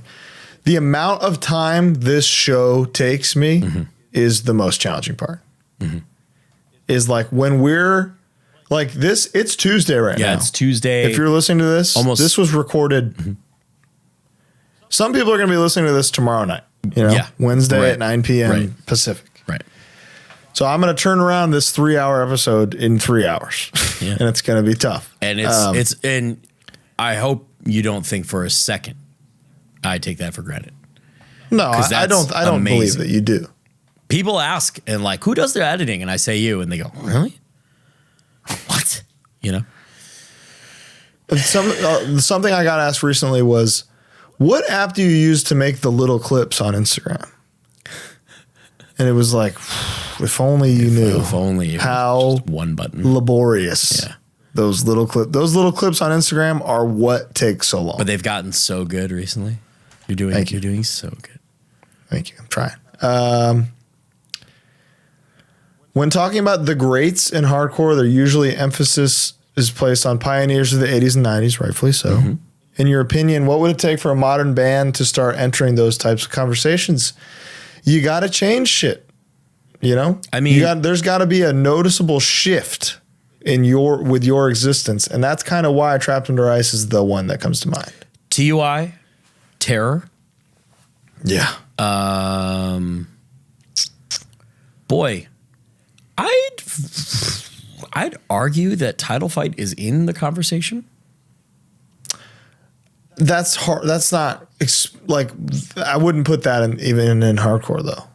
You know, they made hardcore kids start playing melodic punk music, but I wouldn't say the genre of hardcore music changed. No? They created an industry. Okay. You know? Okay. But it's not like, you know, the next Terror record sounded like Title Fight, you know? Yes. Okay. Like Trap and Arrest came around and melodic bands started sounding like Trap and Arrest. All right. That's more so what I fair mean. point. No Warning then. Yeah. For sure. Yeah. And so it's kind of bands that, you know, who's the most recent paradigm shift, do you think? Have Heart?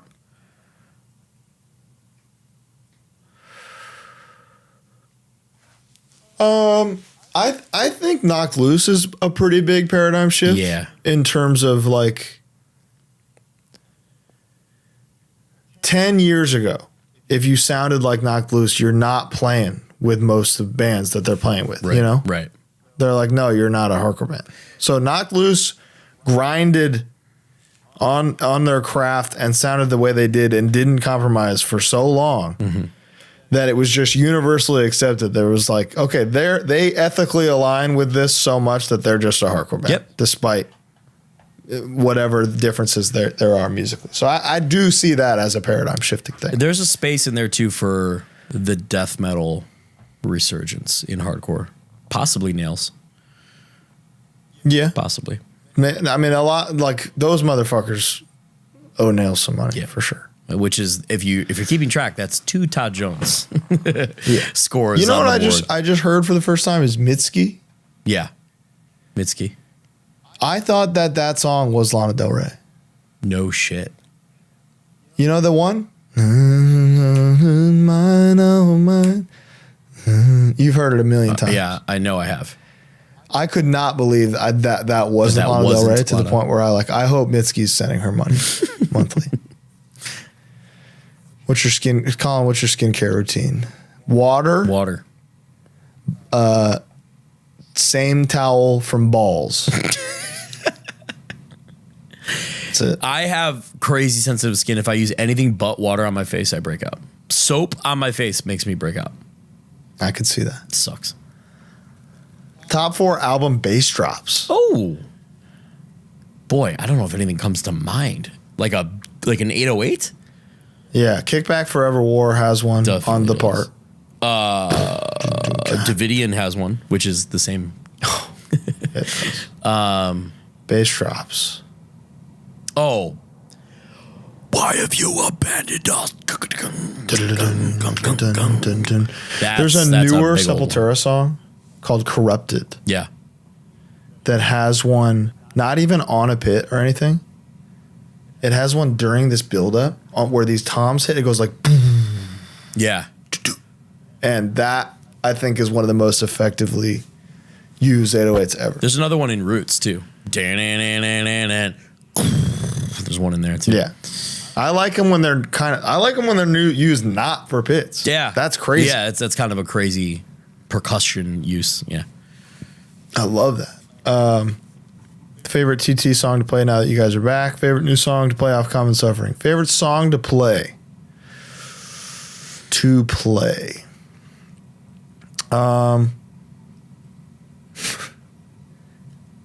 Last Caress is fun.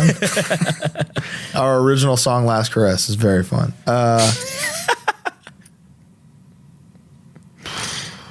I ordered the... I know Eyes of Justice cop-out answer, but it's been so lit now. It's so lit. You guys play it so much slower, too. Yeah. Do you like that or do you not like that? I didn't like it. Now I do. Okay. Put it that way. It's way easier to sing now. Oh, I'm sure. Dealing the party and bringing it It's just like otherwise. Well, we used to play it way too fast. Yeah. It was like the whole time. Yeah. So now it's like a singable tempo. What's favorite new song to play? Terrorizer, for sure. Nice. It's fucking awesome. How do you feel about metal elitists who clown on hardcore pits? Kill yourself? Who fucking cares? That was if that's stemming from the dying fetus thing, we know how they feel about it. So yeah, they're down. They're fully fucking down. Fuck them. Fuck those motherfuckers. What's a movie coming out you have high expectations for? Dune 2, baby. ow, ow. Can't wait. I literally cannot wait. I might watch that tonight. Yeah. There's a shit ton. I really want to see The Holdovers. I already got tickets for The Boy and the Heron. I can't wait. Those are the big two. Oh, didn't you rent a theater out for Killers of the Flower Moon? Yeah, that was amazing. It went well? $250. You can bring 20 people to a private theater. I want to do that forever. Every movie. Absolutely. It was perfect because I never had to worry about a single peep. Everyone knew their roles. Very nice. It was amazing. They really did, man. One thing I will say is that movie should have had an intermission. If your movie's over 2 hours, 15 minutes, just take 5. Give me an intermission. I would have gotten taken unimmersed with an intermission. But with how it ended, they couldn't. Yeah. All right. Somebody said, Colin, can you still taste that boiling wonton? Where were we where you ate a burning ass wonton? Did I do that? It sounds like something you do. I did it last week, though. Were they watching me? I just did that. Where? Was that at your show? At Din Tai Fung. You work at Din Tai Fung? That motherfucker was boiling. I was sitting there going...